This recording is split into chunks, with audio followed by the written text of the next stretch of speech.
Holding no punches. I'm real revolutionary right now. Black power. support this man, Black media. He makes sure that our stories are told. Thank you for being the voice of Black America, Roland. Stay black. I love y'all. All momentum we have now, we have to keep this going. The video looks phenomenal. See, this difference between Black Star Network and Black-owned media and something like CNN. You can't be Black-owned media and be scared. It's time to be smart. Bring your eyeballs home. You dig?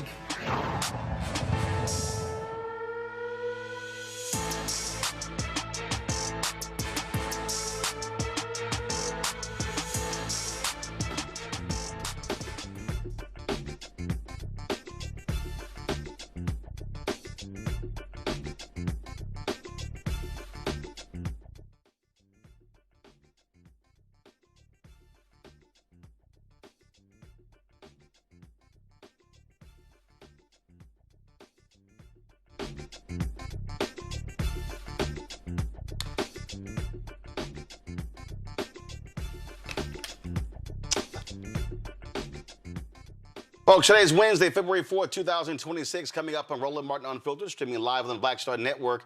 Fulton County, Georgia wants the FBI to return the roughly 700 boxes of election records seized during last week's raid. I'll talk with Fulton County Commissioner Arrington about this lawsuit. The House will vote on a disapproval resolution to undo D.C.'s tax code, which was set to take effect this month. The D.C. councilman will explain what this could mean for the district's revenue. Treasury Secretary Scott Bessent faced off against Democratic members on the House Financial Services Committee, and let's say he got called out. One member called him a flunky, another told him to shut up, and another challenged him on tariffs.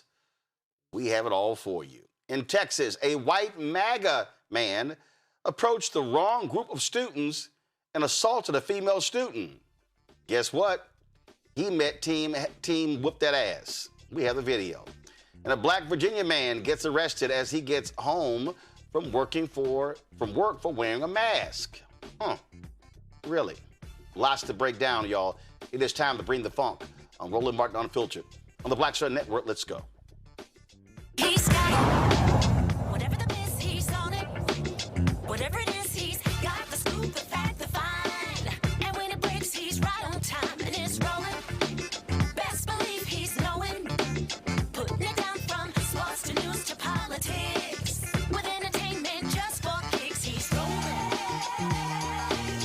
It's on go, y'all. It's Roland Martin, rolling with Roland now. He's funky, he's fresh, he's real, the best, you know he's Roland Martin now.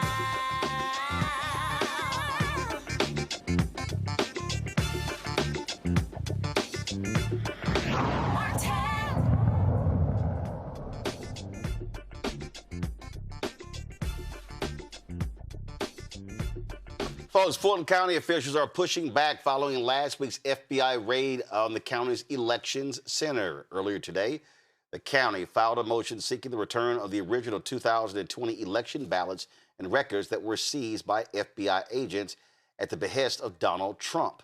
According to Fulton County Commissioner Marvin Arrington Jr., the motion challenges both the legality and the scope of the seizure.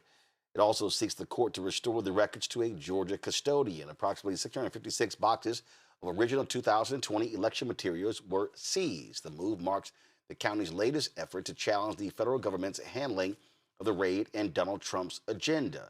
Commissioner Arrington joins us right now. I'm glad to have you here.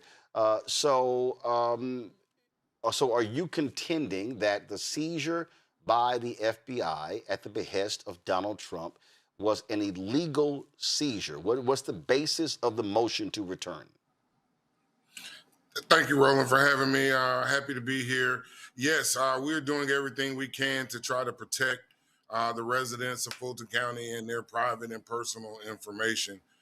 First and foremost, it is a violation of Georgia law for this information to be shared, which is why the Republican Secretary of State, Brad Raffensperger, has refused to release it to the Trump administration. So that is, the first reason. But additionally, Roland, there should have been a forensic inventory done, right? There should have been a transfer. They filed 2 lawsuits for the very same records, right? One in the Federal District Court, Northern District of Georgia.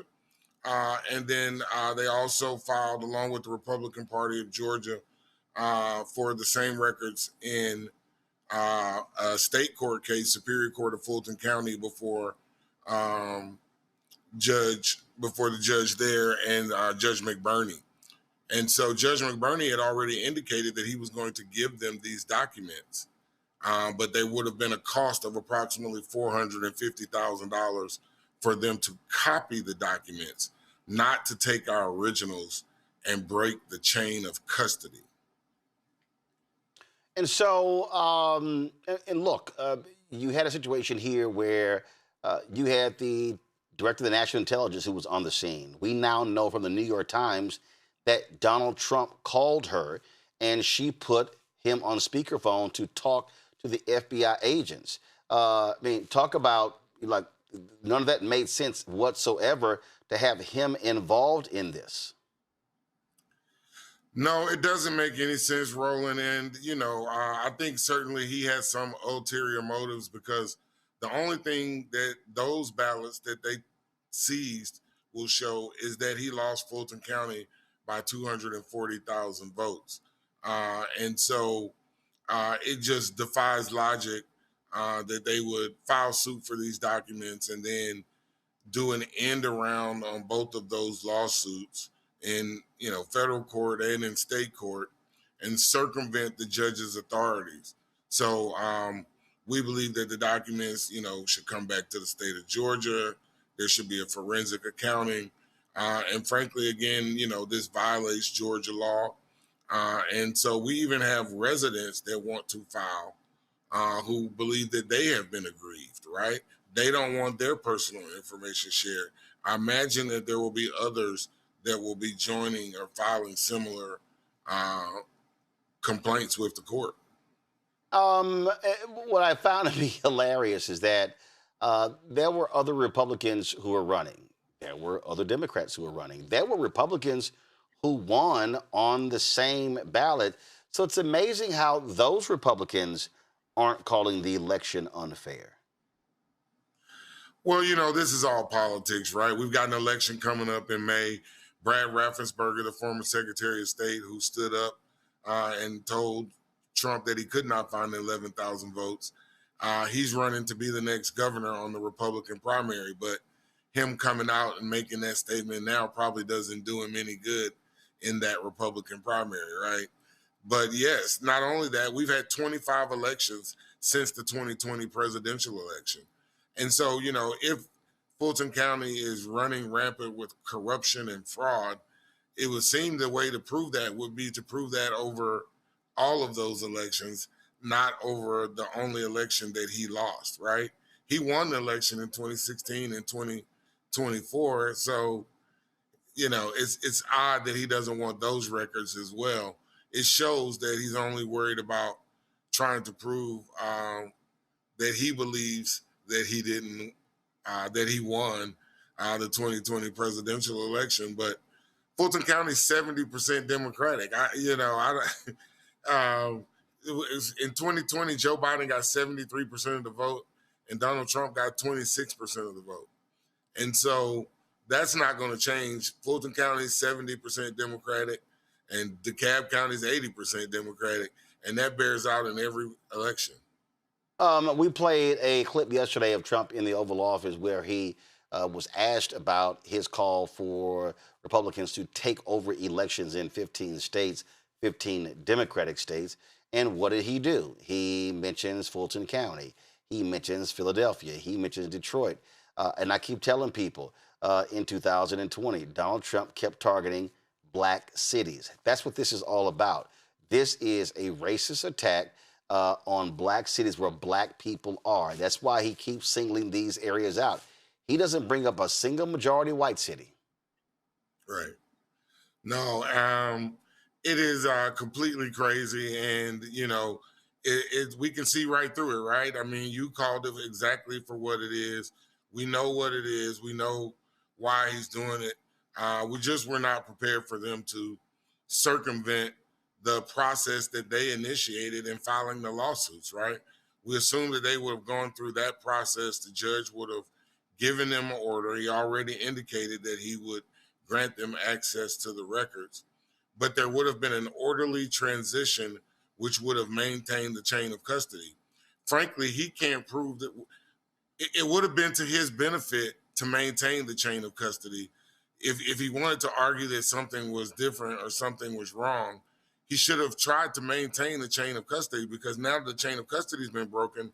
Even if the judge orders them to give us all the documents back, we still won't know whether they gave us all the documents back, whether they lost 11,000 ballots or added 11,000 ballots or anything, because now the chain of custody has been broken. And really, it's to sow seeds of distrust, Roland, right? He wants to tear at the sacred trust between the voters and the election process. And the trust between the voters and the election process is fragile. And so he's tearing at the fabric of our democracy. Well, he doesn't care because he's a petulant child. As simple as that. That's just simply what it boils down to. This was filed by Fulton County. Is the state standing with you, the Secretary of State? Because this assault on Fulton County is an assault on the state of Georgia. Is the Secretary of State or Republican leaders in the state, are they standing with Fulton County when it comes to this motion? We have not. I am unaware of any support from the Secretary of State or the state at this time. But you are correct. These are actually state records that we just hold on their behalf. But they have filed a lawsuit against Brad Raffensperger, a federal lawsuit seeking all of the voting records, right? And, you know, we know what we heard it coming out of Minnesota. He would remove ICE if they just gave him all of the voting records, right? And so this is a play to just get all of the voting records and try to manipulate the elections and, you know, create more voter apathy and people saying, hey, well, there's no reason to vote. He's going to, you know, control the vote or the turnout. So we have to do everything we can to protect the residents of Fulton County and to push back against this foolishness. On that particular point, are you preparing for them potentially trying to impact this midterm election this year? You got primaries coming up. Exactly when are those primaries in Georgia? And then, of course, the midterms are in November. And you know, many people are concerned that Donald Trump is going to do all he can to try to rig or steal this election. Yeah, so the primaries are coming up on May 19th. Early voting starts April 27th. So certainly we want everyone to go out and vote. And this is really the time, you know, for everyone to go out and vote and, you know, prove that your vote counts now more than ever, right? So we can shut down these crazy policies and things that we're seeing come from the administration. We just have to do everything we can to push back, stay vigilant, and continue to protect, you know, the residents and constituents of Fulton County, and frankly, the state of Georgia and the entire United States, right? Because, like you said, if they do it here, then, you know, they're going to go to another black city next, right? Somewhere. And so we have to do everything we can. All right, then. Marvin Arrington Jr., we really appreciate it. Thanks a lot. Thank you so much, Roland. Thanks for having me. My panel, Rebecca Carruthers, President and CEO of Fair Election Center out of D.C., Jolanda Jones, Texas State Representative and lawyer out of Houston, George Cheney, founder, Joy Strategist out of D.C. Rebecca, I'll start with you. Listen, folks need to be extremely vigilant and fight these folks. What they are trying to do is about impacting this 2026 election. Donald Trump is a sore loser. He is a liar. He is a childish, petulant loser. And so what he's doing right here is dealing with the same old nonsense. He keeps lying about the election. He lost. Republicans know he lost. CNN did this whole mashup of people who work for him telling him that he lost. But he loves to lie to these dumb MAGA idiots, and they keep believing him. Roland, thank you so much for having me on the show tonight. I want to acknowledge my sorority sisters. It looks like this is an AKA panel tonight, so it should be delightful. Oh, Saying Lord. that, Oh, yeah, Lord. Okay. look, we got to represent for the 1908. All right, Just got to acknowledge the let me excellence book of the panel let me tonight. book a fourth panel. Let me get a Delta somewhere or Sigma Gamma Rosetta. Go We ahead. support our little sisters, Roland. Go ahead. Go ahead. You got the best. So here's the thing. This president is weak and he's also afraid. That's the reason why he's trying to inject a lot of confusion into the election integrity into this country. And I need the viewers to understand what they're hearing, what they're seeing, what they're consuming, because it's not just what's happening in Fulton County. Because one thing that I think is interesting about Fulton County is, I'm hearing that the president is then going to be talking about the voter machines that Georgia is using. I think that could be one of the reasons why Tulsi was there last week in association with that raid. But this isn't happening in a vacuum. Over the last few weeks, we heard the president say, hey, he's going to end vote by mail. We see that the Postal Service has changed its rule on postmarking, and that's going to have impact on states that have a postmark deadline with turning in your vote by mail. It has impacts with whether or not people are using the mail to mail in their voter registration application. We also see states like Ohio that says, hey, we know you like drop boxes, but now it's one drop box per county. So when you think about Cleveland, the county where Cleveland sits only has one drop box. Or we're seeing some states are trying to restrict early in-person voting. And instead of it being a week or 2 weeks, it's now 3 or 4 days. And so what we see is a concentrated effort by this president. He doesn't have the constitutional power to do the things in which he's claiming, but we're seeing that in the Congress, we're seeing Speaker Johnson say, sure, whatever you say, we'll do it. The reason why this is happening is that this president is afraid of losing power, because guess what? He is losing power. Listen, Cankle Ankles himself is doing what he does, Jolanda, and listen, he lies. He makes up stuff. And these fools, they're like, yeah, okay, we'll believe him because he is their little G God. Yeah, he is. And what is terrifying, I don't know if people know it, is that whatever he signs off on, they do. When he first took office, there were some Republicans who tried to stand up to him. It didn't work. He took them out. So they do what he says. And what's problematic is, as the gentleman was saying from Fulton County, literally there is no chain of custody. We can't prove, or I should say Georgia, Fulton County can't prove what he took. And even if the courts ordered him to give it back, what they're giving back is what they took. So there's nothing about the 2020 election that you can actually trust based on that. The thing that concerns me about what Trump has done to the courts, and I think people were sleeping on that, is that he's literally gotten a bunch of federal judges who sign off on everything he does. And when those that are below the Supreme Court rule against him, they appeal it to the Supreme Court, and the Supreme Court rolls with him. So you can't trust what used to be. So it's not just the people in Congress that follow what he says. It's the people who are presiding over these courts that follow what he says. And so what I'm hopeful for is that we will vote like we have never voted before, because I think that is what we must do in order to overcome his hijacking of cities that are predominantly Black, because he knows that we are the most reliable voters for Democrats. But I am afraid that he will, in fact, steal the election. And I think we need to be concerned about that, because it is definitely a possibility. Because what do you do when federal agents come into your place and just take your stuff? How do you stop them? And you can't protect yourself. You can't protect the citizens. And if I weren't living through this, Roland, as a lawyer of 30 years, I would never believe that this kind of stuff could happen now. With the advancements that I thought we made, we literally don't have them anymore. Joy?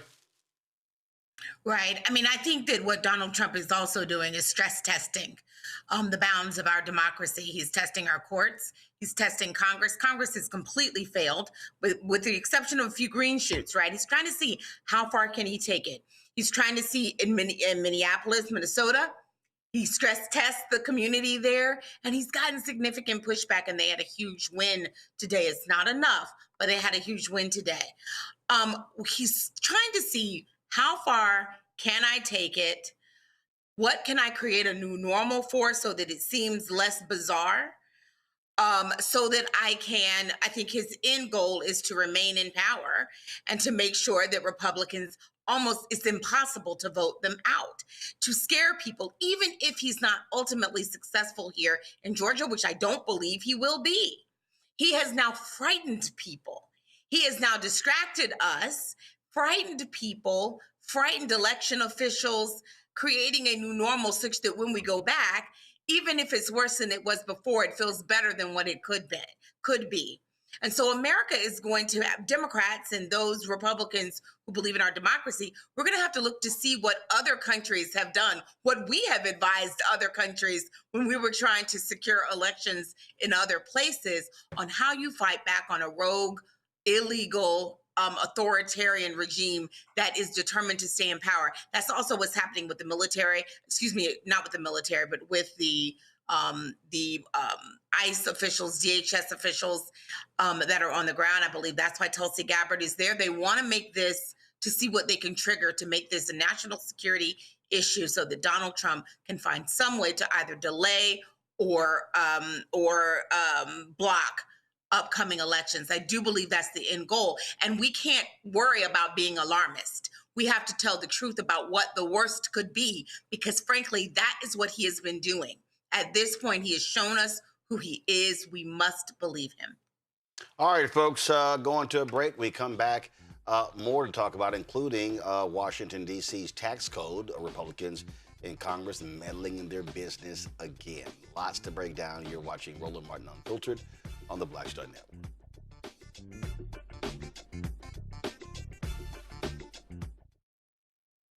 Next on the Black Table with me, Greg Carr. Succession. We're hearing that word pop up a lot these days as our country continues to fracture and divide. But did you know that that idea, essentially a breaking up of the USA, has been part of the public debate since long before and long after the Civil War, right up to today? On our next show, you'll meet Richard Crichton, the author of this book, who says breaking up this great experiment called America might not be such a bad thing. That's on the next Black Table, right here on the Black Star Network. I'm Ryan Wilson, CEO and co-founder of The Gathering Spot, and you're watching Roland Martin Unfiltered on the Black Star Network.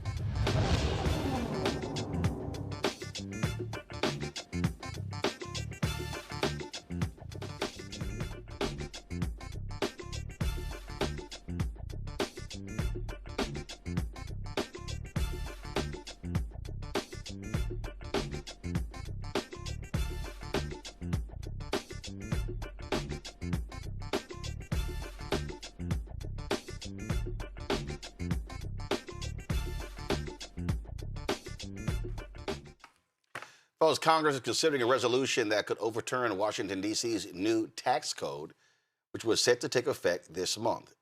In December, the district enacted emergency legislation to separate its local taxes from the federal tax code. This decision was intended to help balance the budget ahead of anticipated changes under Trump's One Big Beautiful Bill Act. Now, this process of decoupling allows D.C. to modify its tax code if federal changes lead to unexpected reductions in local revenue. Joining us now is at-large Councilmember Robert White to explain. All right, Councilmember, so explain to people, what does this mean? Is this what the council did, is it a good thing? And then what Congress trying to do, is it a bad thing?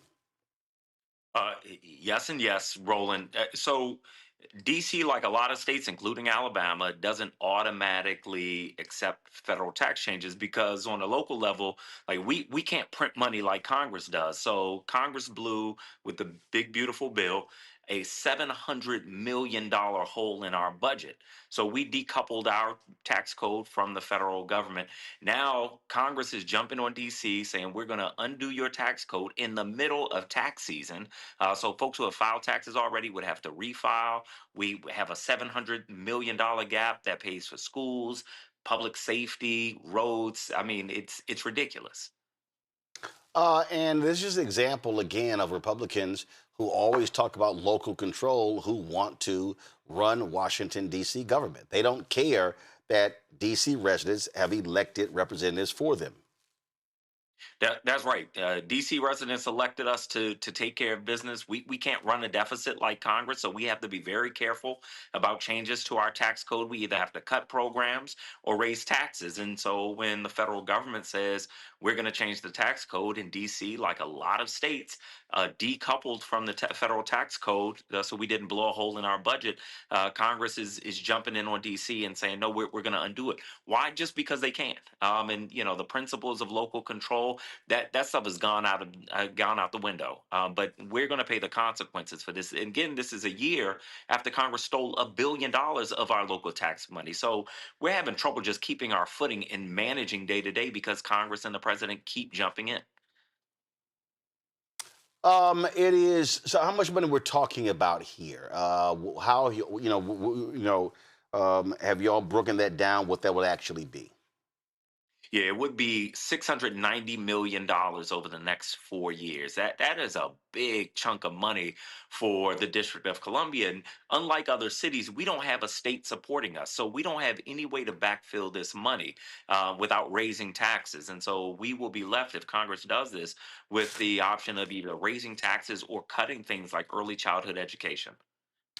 And let me remind people who don't understand, just outside of our window is Black Lives Matter Plaza. Congress, Republicans forced DC to spend $700,000 tearing that street up and getting rid of that, getting rid of Black Lives Matter because they didn't like it. They did not want it. And they threatened to withhold transportation money. And then this is what they do. They they sit here and screw over DC constantly by controlling the purse strings to force y'all to do their bidding. That's right. And imagine if we mess up, if we imbalance our own budget, like if we cause the type of chaos that Congress and the White House is causing us now, they would be trying to take away home rule. They would be just on top of us, but they continue to come and wreak havoc on the city. Meanwhile, the president is trying to take over the golf courses, the Kennedy Center, build an addition to the White House. I mean, we still have to do the serious things of running a city. That's what we're trying to do. That's what we do well. We just need Congress to stay out of it. And I need to make sure that Democrats in the House and Senate stay with us, respect home rule, respect the District of Columbia, the same way you would want respect for your home district. Questions from the panel. Rebecca, you first. Hey, council members, good to see you tonight.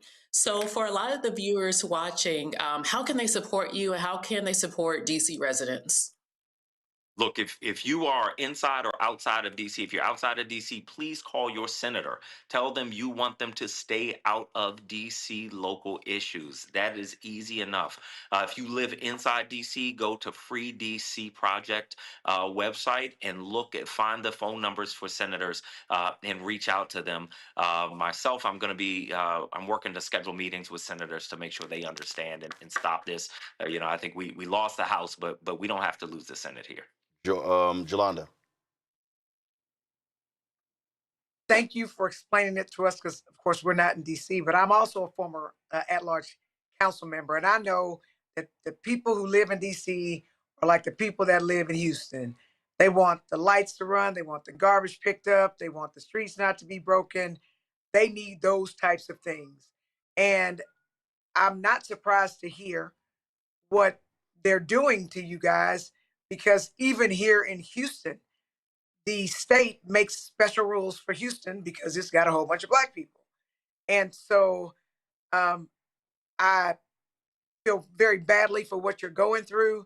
I hope that when people contact the senators, that is not on deaf ears and that they actually listen. But I think it's definitely a problem. And I really believe that they want for cities that have Black leadership to fail. And they want the residents of those cities to be angry and blame it on the people that they elected so that they can get the people that they want in, which is not us, to control. So they're going to try to get you one way or the other. And the truth is, I'm not surprised because Trump is a gangster. He's a criminal. And basically what DC is doing to you, I'm sorry, what Congress and what the president is trying to do to you guys is like political extortion. You better do what we say. Otherwise, we're going to take over. And I just think it's wrong.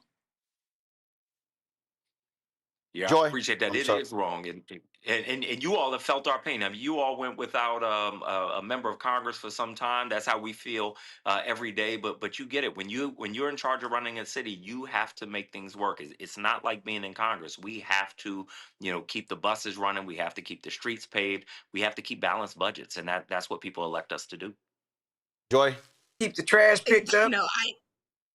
I'm not going to ask about Congresswoman Eleanor Holmes Norton, because I know that, what's going on there.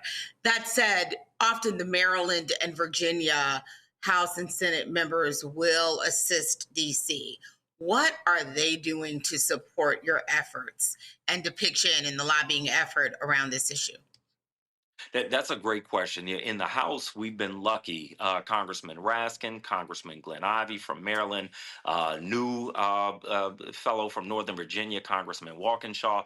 They have been steadfast advocates for the District of Columbia as we have been in this gauntlet for the past 2 years. And so we've relied on them heavily. They've shown up. They've had our back.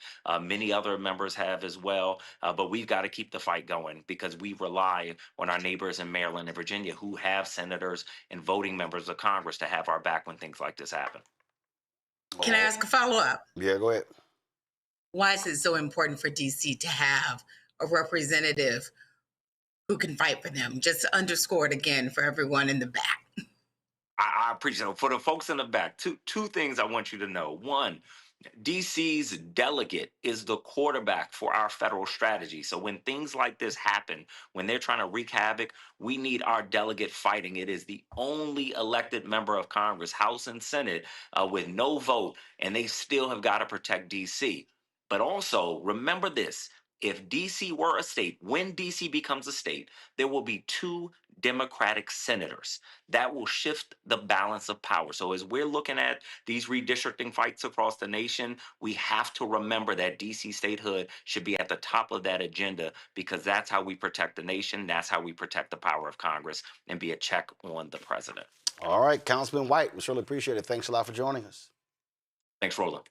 All right, folks, going to a break. When we come back, ooh, man, things got a little funky at the House Financial Services Committee, and the black folks were all upside Scott Bessent's head. We got a video for you, y'all, of this MAGA fool in Texas going after some students. Let's just say Team Whip That Ass showed up and showed out. Got that video for you as well. So lots to talk about. Don't forget, support the work that we do. Join our Bring the Funk fan club. Your dollars make it possible to do the work that we do. Goals get 20,000 of our fans contributing on average $50 each a year. That's $4.19 a month, 13 cents a day.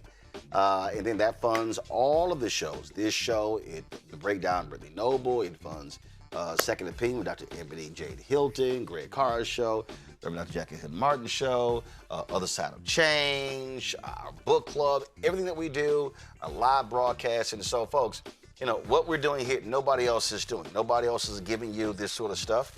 When you look at the live streams that we do, rallies and events taking place every day, no other black-owned media company is doing what we're doing. So it's critically important to have a black-owned news and information network, and that's exactly who we are and where we stand. So your support matters.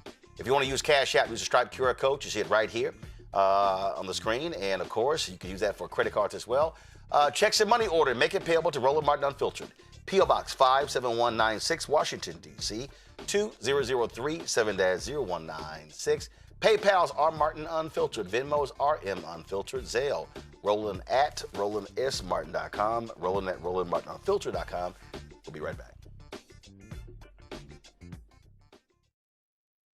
On a balanced life with me, Dr. Jackie, a relationship that we have to have. We're often afraid of it and don't like to talk about it. That's right, we're talking about our relationship with money. And here's the thing, our relationship with money oftentimes determines whether we have it or not. Balancing your relationship with your pocketbook, that's next on A Balanced Life with me, Dr. Jackie, here at Black Star Network. My name is Bill Duke, and you're watching Roland Martin Unfiltered.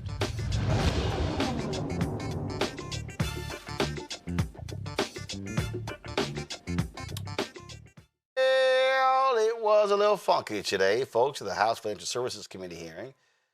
Treasury Secretary Scott Bessent appeared before the House Financial Services Committee to deliver the annual Financial Stability Oversight Council report and answer questions about the state of the U.S. economy. Well, guess what?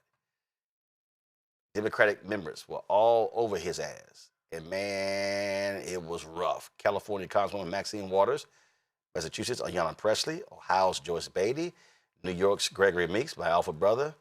When given the floor, Meeks sought clarity on the twice impeached, criminally convicted felon-in-chief Donald the Con Trump's crypto dealings, their connections to the Middle East. Enjoy. Businesses and drive their own. Secretary.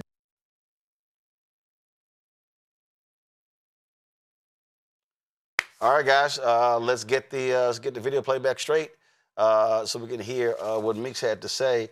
Again, y'all, it was quite tense, and they were demanding accountability from these Trump folks. And let's just say they really hate accountability.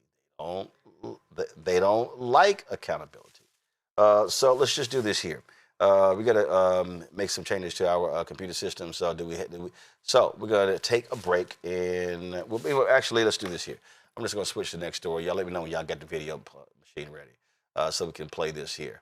Folks, Operation Metro Surge appears to be nearing its end as Donald Trump's administration is pulling back on federal law enforcement in Minnesota. On Wednesday, Border Czar Tom Homan announced that the federal government is withdrawing some 700 federal law enforcement agents from the state effective immediately. 150 agents are normally assigned to immigration enforcement in the state, but the move leaves roughly 2,000 agents in Minnesota. Homan claimed the reduction follows what he calls significant progress in cooperation between state and federal officials, including more county jails coordinating the transfer of immigration targets to federal custody. Here's the reality here, Jolanda, they got no choice because they've been getting their asses kicked in public opinion polls. Well, yeah, that's true, Roland, but I'm concerned if what they say is true, that local law enforcement is allowing them they're working with them. That's bothersome to me. That's when they have access to people and they can deport them or detain them. So that's problematic. But absolutely, after they kill the two people that were not black, white folks mad at them now. And so, of course, they're concerned about white folks being angry at them. And also, if they only took out 700 people, they still got 700 agents. They've still got 2,000 there. So does that overwhelm the Milwaukee Police Department? I don't know. But I know they had to do something to at least appear like they were listening. But I still think that they're there with their hands in the cookie jar, for lack of a better word. And I'm not convinced that the people in Minneapolis are safe. I'm just not. Joy. Most certainly not safe. My story is absolutely correct. And when I talked earlier about changing norms, having 2,000 agents there is still crazy, out of the norm. But we're celebrating the 700, but it's still too many. They're still going to be engaging in skirmishes. What they are looking for is a quieting down of things during this 2-week period where Congress is negotiating what their funding is going to be going forward. They shouldn't be getting any funding because they actually don't need it, and they certainly haven't earned it. This is a failed agency and should be completely reimagined. That said, or demolished, whatever you choose. But what they're trying to do is to satiate the things just for a few weeks, thinking that protesters will go back home, thinking that tempers will cool, but we cannot let it happen.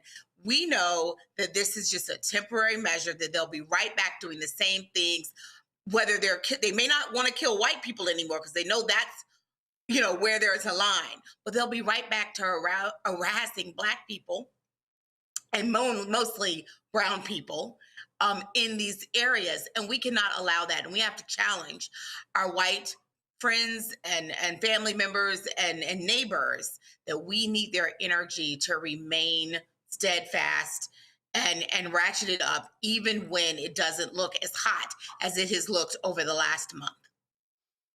Rebecca. Roland, that 700 number is misleading because it sounded like you said that 2,000 ICE agents will remain in the state. That's still an overinflation of what the normal amount is. I think you just say 150 ICE agents are in Minnesota on any given day. In before times. So still to have almost 15 times what's normal, that's still a lot. So, to Joy's point, this is probably much ado about nothing. They're trying to perform and do performative things in hopes that the continuing resolution in a couple weeks gets passed and that the government doesn't have a threat of being shut down again. Like this is a bunch of nothing because there's still too many ICE agents in Minnesota. Well, there are ICE agents in Minnesota, and look, Tom Homan's job is to, frankly, bring down the heat, bring down the energy, and that's what this is all about.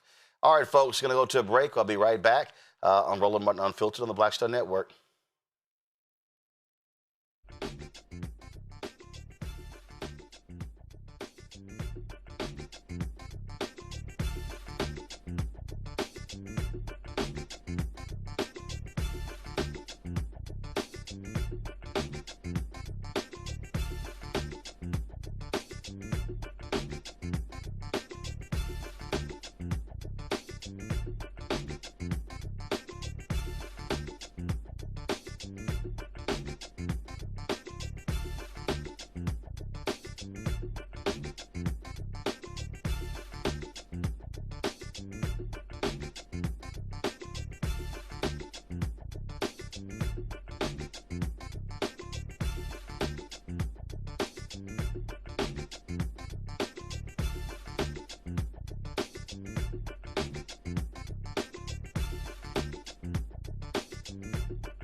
All right, folks, you're going to see me spend a lot of time over the next month talking about this very subject. We have a segment of our show. We have an issue with our video playback machine right now.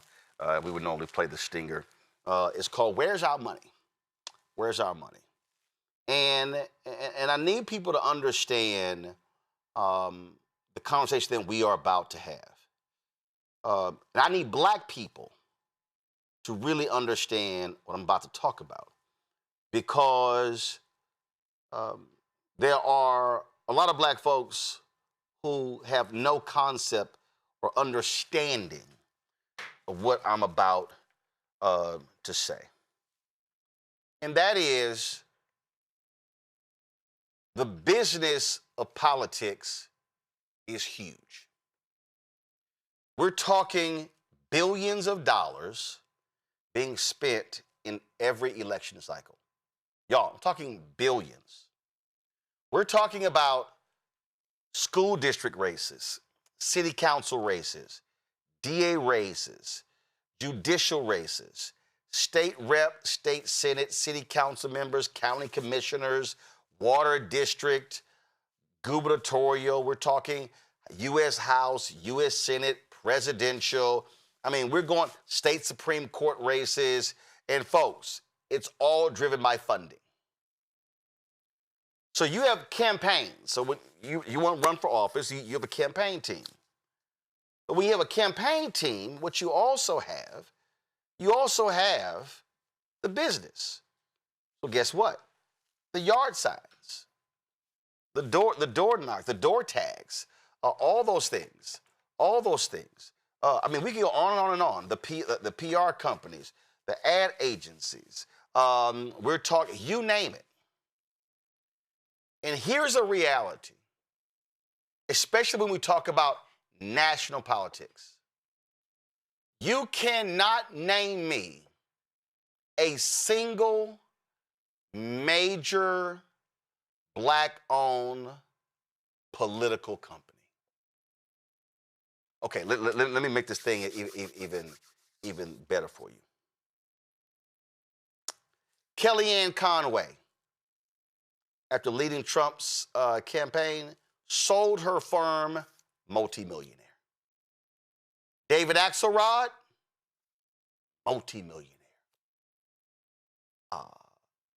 David Plouffe, multimillionaire. Bully Pulpit, multimillionaire. There were companies that worked on the 2020 presidential campaign who left a firm, went and started their own firm in 2023, and boom, were sent $60, $80, $100 million in billings to handle. Y'all, this happens all over the place. And do you know the folk who are making most of the money don't look like me or our panel? Jamie Harrison has his podcast out, and it's my interview with him. And I talked about this on his podcast. And I was very frank about it on his podcast and didn't give a damn. And I was being very honest that white Democratic strategists are making bank, buying second homes, buying yachts, living the high life, even when it's involving black candidates. And the black companies are treated very much like the black voters, as political sharecroppers. I saw this tweet today, and Taylor Coleman, a young woman out of Texas, and remember she got in a van and she traveled all around and trying to help people campaign. This is what she posted on. She said, "A white consultant once told me our audience isn't exactly watching BET when I asked about black ad spending right before we lost a winnable North Carolina congressional district with a 20% black population. Wake up." This Stephen Smith said, "A lot of non-black consultants and strategists do not like the fact our party base is black. They find it inconvenient at best. And so what's happening right now is a lot of politicos are using the Tellerico, all red Crockett spat to push a perspective they already believe." If you go look at the conversation I had with Chuck Roca, who's from Texas, we talked about this here. We talked about the money game. Do y'all understand that we are less than a month away from the Texas primary, Tellerico and Crockett? You heard Arrington say when they're having the Georgia primary. Then Florida is in August. And so you got all these states, all these different primaries. And y'all, all these different groups, they've been meeting, divvying up the money. If we sat down and said, we're going to examine all 435 U.S. House races, the 45 Senate races, and if we examine the state races, and then the state Senate and the state House races, and county commissioners, city council, school board, y'all will be shocked at the low number of black campaign managers. See, right now, everybody's talking about how did they have 10 NFL openings and not one black head coach got hired? Well, how did they have nearly 500 campaigns in the U.S. House and Senate? And if I had to put, let me see, If I had to put, let me see. If I had to bet, let's see. Okay, that's 100. That's 200. That's 300. Okay, I got that's 400. I would bet this $400 in book signing money for my last book signing. I bet that $400 out of the 470 House and Senate campaigns, I bet that times 10 that you don't have 10 black campaign managers. I can guarantee you, out of the 470 U.S. House and Senate races, you have less than 10 of those campaigns where their lead poster is an African American. No. Not we got a black poster who's basically a subcontractor. No, I mean the chief poster. I guarantee you it's less than that, the number of black media strategists. You see, y'all got to understand the campaign game, the political game. The political game, the money to make is not putting the money in a ground game. No, they make their money on the TV buys. They negotiate deals to say, okay, our firm will receive anywhere from 10 to 18% of the amount of money you spend on television. So if you spend $100 million on TV ads, and if they're getting 15%, the campaign is that firm is getting that 15 mil. They get that. That's what they're making. That's why they want to put the money in TV and radio. That's how they get paid. See, there is a business of politics. And see, the same white strategists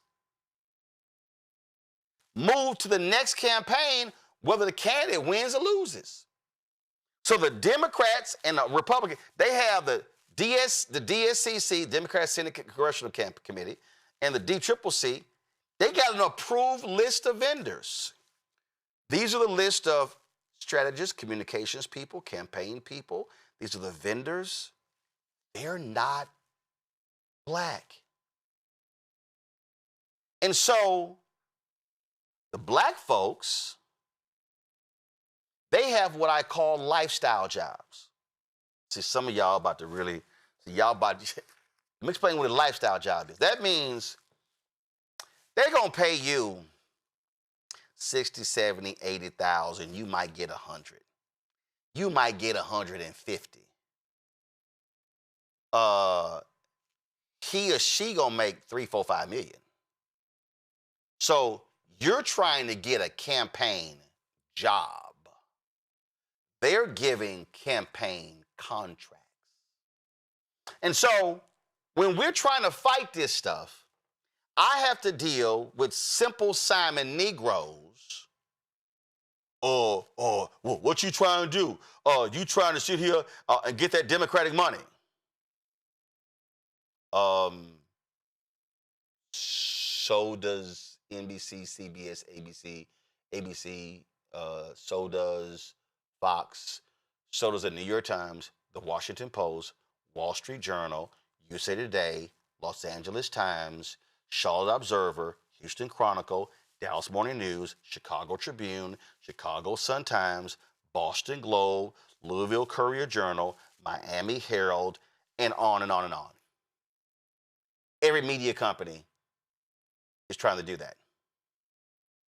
But see, you get black people who then will say to black-owned media, you should not be doing that. And see, I'm explaining how the campaigns work. See, they want black people, I say political sharecroppers, they want black people to do the work for free.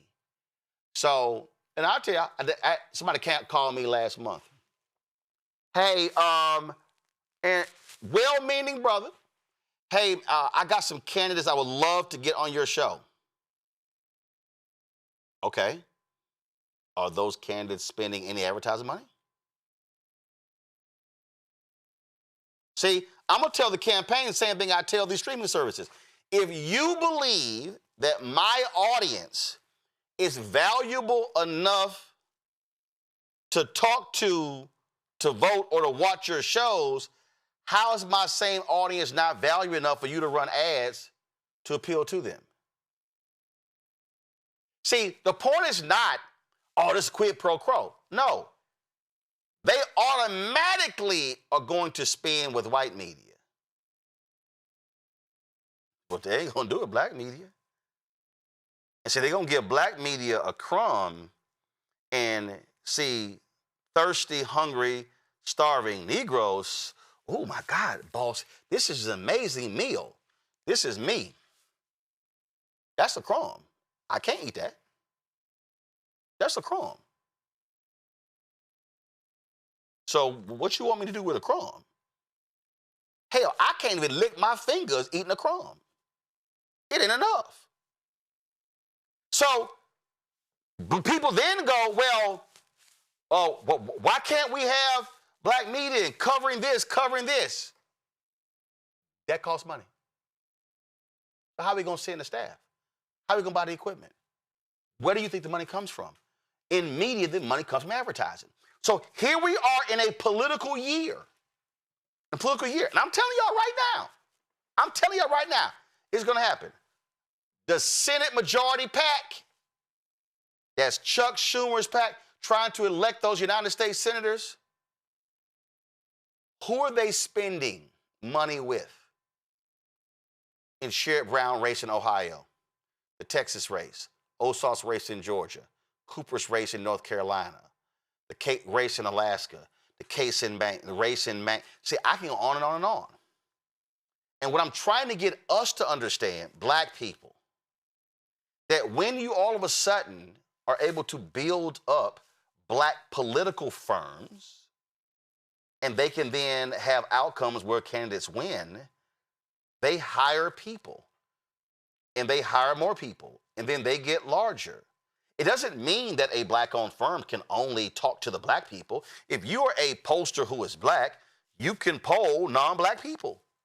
If you are a media buyer, you can buy in media that's not just black-owned media. You can buy any kind of media. But what we as black people have to understand is we have got to stop. This applies to entertainment. It applies to sports. It applies to politics. I need black people to learn to stop being the show and also be the business. Remember that scene from Get On Up? When the white record label guy stands up and he starts dancing, and Chadwick playing James Brown goes, "Mr. So-and-so, what you doing?" And he said he was doing whatever day. He said, "That ain't what that is." He went, "Precisely, James." He says, "You're the show and I'm the business." Now, James Brown was offended by that. Hell, I was too. But that is the reality of how black people have historically been treated when it comes to entertainment, sports, politics, and everything else. We are the show. We're the ones who get on the stage and do the dancing and do the singing and do the playing and do all of that, and they are the business. And so while we're the show, they are over there handing out contracts, hooking up friends, stuff along those lines, becoming multimillionaires. And when you are done singing, dancing, acting, and playing and politicking, then you ain't got nothing left. But they've become multimillionaires. So when we have more of these conversations, I'm going to need y'all to then follow up, because you're going to need to be commenting and liking and posting and sharing. Because what they have to understand is you can't reach the black electorate in 2026 the same way you did in 2016 in 2006, in 1996, in 86, in 76, and 66. You can't. This point right here, this white consultant, our audience isn't exactly watching BET. Yeah, I can tell y'all right now, the Harris campaign, they dropped $22 million. Out of all that money they raised, $22 million was spent on black-owned media. BET got $9 million. Now, the question is, how much did black podcasts get? How much did black-owned podcasts? So what I need our people to understand is that we can't just say we want to see a black agenda. We want to see black candidates. We need to be saying, no. We want to see a 360-degree view of this where we want to see black folks at the table. And then we got to also tell the campaigns, oh, don't go hire a magical Negro who then only feeds the folk that he or she knows. No. It's the whole game. Because again, y'all, they make signs, they print stuff, they do radio spots, they do TV spots. There is an entire economy that's built around political campaigns that is a multi-billion-dollar industry that we are essentially frozen out of. And it's even a lot of black candidates and black elected folk who don't use black companies as well. Y'all better understand, when I'm talking about the business, I'm talking about the business. In the words of Frank Lucas, I'm going to get that money. And it's not about Roland eating. I want all of us to eat. I wasn't fighting with the Biden-Harris campaign and the DCCC and the DSCC and DJ and all of them only for me to eat.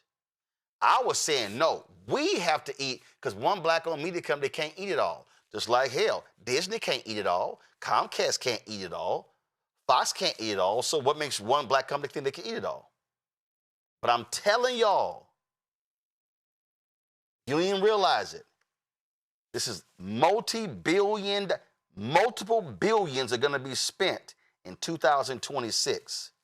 And what we can't do, and it always happens, an article comes out in the second week of October, some black folks complain about lack of money being spent towards African Americans. That decision was made, boom, in January, February, and March. This is the moment to start checking folk and not wait until later in the year. All through my panelists, they know exactly what the hell I'm talking about. They real for me what I'm talking about. Jelana, I'm going to start with you. Thank you for starting with me, Roland. Because as you were talking, I was like, I know what's going on because I'm an elected official. And here's what I know. When I buy radio, somebody gets a cut and it ain't me. When I buy TV, which I couldn't afford, somebody gets a cut and it's not me. And you're right. There are yard signs. There are, like you said, T-shirts. There are people who literally, they only make money during the election season. So you can hire people. That's important. But I think what black companies and black people need to do on the real is we need to start checking these white people who interlope into our neighborhood. I mean, there's a whole racket in black churches where they bring good white people to the black churches and say, black people, you can vote for these white people. But the white political consultants don't bring black people into white churches. So we vote for them and we vote for them and they ain't voting for us. And I have literally been talking to black pastors saying, why are you letting white people come to our churches when they're not letting us come into their churches? Because I believe we need to do to them what they do to us, right? I don't want to turn the other cheek. I don't want to do any of that stuff. Like even here in Harris County, we got white Democrats suing to remove black women off the judicial ballot for civil courts. And what I believe is our black churches shouldn't allow those white people into their churches. They just should not. And unless and until we hold white Democrats' feet to the fire, they're going to continue to pimp us because that's exactly what they're doing. We're literally the prostitutes as a people in politics. when we really, because Black people control the Democratic vote, we could really run stuff if we recognize our power, but we don't recognize our power. And when you see a political story in the newspaper, Roland, you know they're not going to just print no story from no political person. But no, you got to pay for advertising. So if we'll advertise in the Chronicle, why won't we advertise with African American news and issues? And you know what they try to do is they try to get Black influencers to talk about stuff for free when white influencers are making money. Mm-hmm. So you have hit the nail on the head. I always talk to Black media first. I give them the stories first, because if Black media is breaking stories, then people will pay attention. And lastly, I'll say this.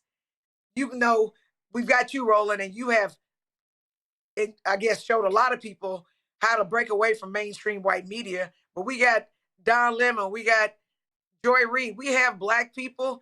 So Black folks ain't getting their information anymore from white media. They getting it from y'all. And people better recognize. So thank you for taking this ball and running with it and showing people that you can leave MSNBC and you can leave CNN and you can have a Black media company and people literally pay you for you to stay on. See, that's boss. The point that Jolanda made there, Joy, I think, again, when you talk about even the influencers, again, I need people to really just understand how they play the game. So what they'll do is, and again, I'm about to hurt some people's feelings right now, and I'm telling y'all, our panel, I guarantee they all gonna agree with me. See, this is what they'll do. No, Roland. No, I guarantee you, this is what they're gonna do. This is what they do. They say, okay, we're not gonna hire that Black ad agency. See, that Black ad agency has infrastructure. That Black ad agency can do what we can do as well. So we're not gonna hire them because damn, what's gonna happen is they're gonna charge us. So this is what we're gonna do. We're gonna go hire this other Black person that has a Black consulting company. And it's only them. Okay? That when y'all hear me say lifestyle job, that's what that is. See, that's a lifestyle job. That consulting company is really paying for their lifestyle. House note, car note, entertainment bill, food, gas. Over here is a company where they got employees, they got infrastructure, they got costs. So what they'll do is they'll hire that one Black consultant and they'll pay the Black consultant, oh, we're going to give you a contract that's $150,000. Now, for that Black consultant, they are ecstatic. They are happy because, oh, my God, I got me a $150,000 contract. They pay the Black consultant the $150,000 contract because they don't want to pay the Black company $1.5 million or $10 or $15 million. And so then we go, oh, well, no, we've got so-and-so Inc. And you go, y'all have one Black consultant. They ain't got no company. And so then it repeats itself. And it repeats itself. And so the actual Black-owned company can never actually build and grow. Yet you see this white company over here that just started in 2023, and I'm speaking from facts. It happened with the Biden-Harris campaign, which then became the Harris-Walz campaign, where there was this company. They broke apart from this other white media company, formed their own company, and they end up running some $60 million worth of media through this company, and they just started. Yet some Black companies been around for 20, 25 years, couldn't get their foot in the door. But we get excited, well, so-and-so working with the campaign. No, boo, they a consultant. They ain't got a real company. Joy? So I'm a consultant without a real company, right? But where Roland is correct, no, but I'm going to tell you where he's correct. What they do is they also hire the same people. 1, 2 people. They'll look like, they'll be Black and they'll be in these roles and they don't give them, sometimes they are part of a bigger firm. Sometimes they're out on their own. They don't give them enough such that they can build, a company off of that. It's fine if you want to have that and build it. But they will give that to the white consultant. What I'll also say is that white consultants are good about coming together. But because we are just not given quite enough, we're lifestyle paid, we don't necessarily have the resources to come together, because coming together can also be costly. So there are all sorts of systemic barriers, but it's like, I posted this on my Facebook page. Many white Americans are fighting against Donald Trump and MAGA, and we're glad to see them. Y'all are late, but we're glad to see you. But what Black people are doing, we're not just fighting against Donald Trump and MAGA. We are fighting against the constellation of racism, and in the case of Black women, misogyny that has existed within structures, both Republican and Democratic. America itself. That's our so-called friends. That's our so-called colleagues. That's the people we work for, the people we work with, who are happy to engage in systems that keep us subservient and second class. We're no longer accepting your crumbs, and we might accept them, but we're going to at least call them crumbs. And we acknowledge what's happening and what's going on. And that's what I love to see, us turning to Black media. Roland, I have people, stupid people, okay? Y'all are stupid. I think you're stupid. Who say to me, well, why do you go on Roland? And I'm like, why wouldn't I go on Roland? They're happy to see me go on other, stations I won't name. But they're shocked that I would go on a Black station, because they are ignorant enough to believe that nobody's watching us. They are ignorant enough to believe that our ice isn't as cold. They are stuck, and we have got to fight against that, whether it's within our community, outside. That's what keeps us depressed. I went to a white consultant's house the other night. Won't give too many details because I'm not trying to call them out. I am. For them for making money. But I'm not. I'm doing it lovingly, and I'm saying I went to a party, a fundraiser at this house of Democratic insider strategists. There were 4 Black people there, 1 Asian American, maybe 2 Latinos, in a house of nearly 100. Yep. Democrats, progressives. And nobody was looking around and thinking, how can this possibly be? And the house I was in was gorgeous. And we are peers. But me and my husband don't have that kind of house. And I'm glad. No. I'm sorry. This is no disrespect. You've got to acknowledge there's inequity there. This is and no nobody disrespect. acknowledges that we never say it. This is no disrespect to you. Y'all not peers. Right. Well, yeah. No. Here's why I'm telling you. Here's why I'm saying that. Because to your point, I'm about to go to Rebecca. I got invited when I was at TV One. The person who does our political advertising for Radio One. So they had this big meeting in DC, big reception. And it was the media buyers and the planners in politics. It was at least 400 or 500 people. Jam-packed. 2 Black people there. I was one of the 2. Mm-hmm. And I'm sitting here like, ain't this something? Angry. And see, I'm telling you, if y'all think I'm lying, this is an article that was in realsludge.com, dated November 13th, 2024. The Democratic consultants getting rich off the Harris campaign. And see, let me be real clear. The real reason why, and I get why Ken Martin did it, because all the stories would have been, what went wrong in the campaign. But the real reason why that report didn't come out, because it would have had to call out the Democratic consultant class for their massive failures. So when you look at this article, and you go through here, and you look up the spending, look at this. The Harris campaign's largest vendor was the creatively named Media Buying and Analytics LLC, which is go to my iPad, come on. The Harris campaign's largest vendor was the creatively named Media Buying and Analytics LLC, a front company for the Canal Partners media firm.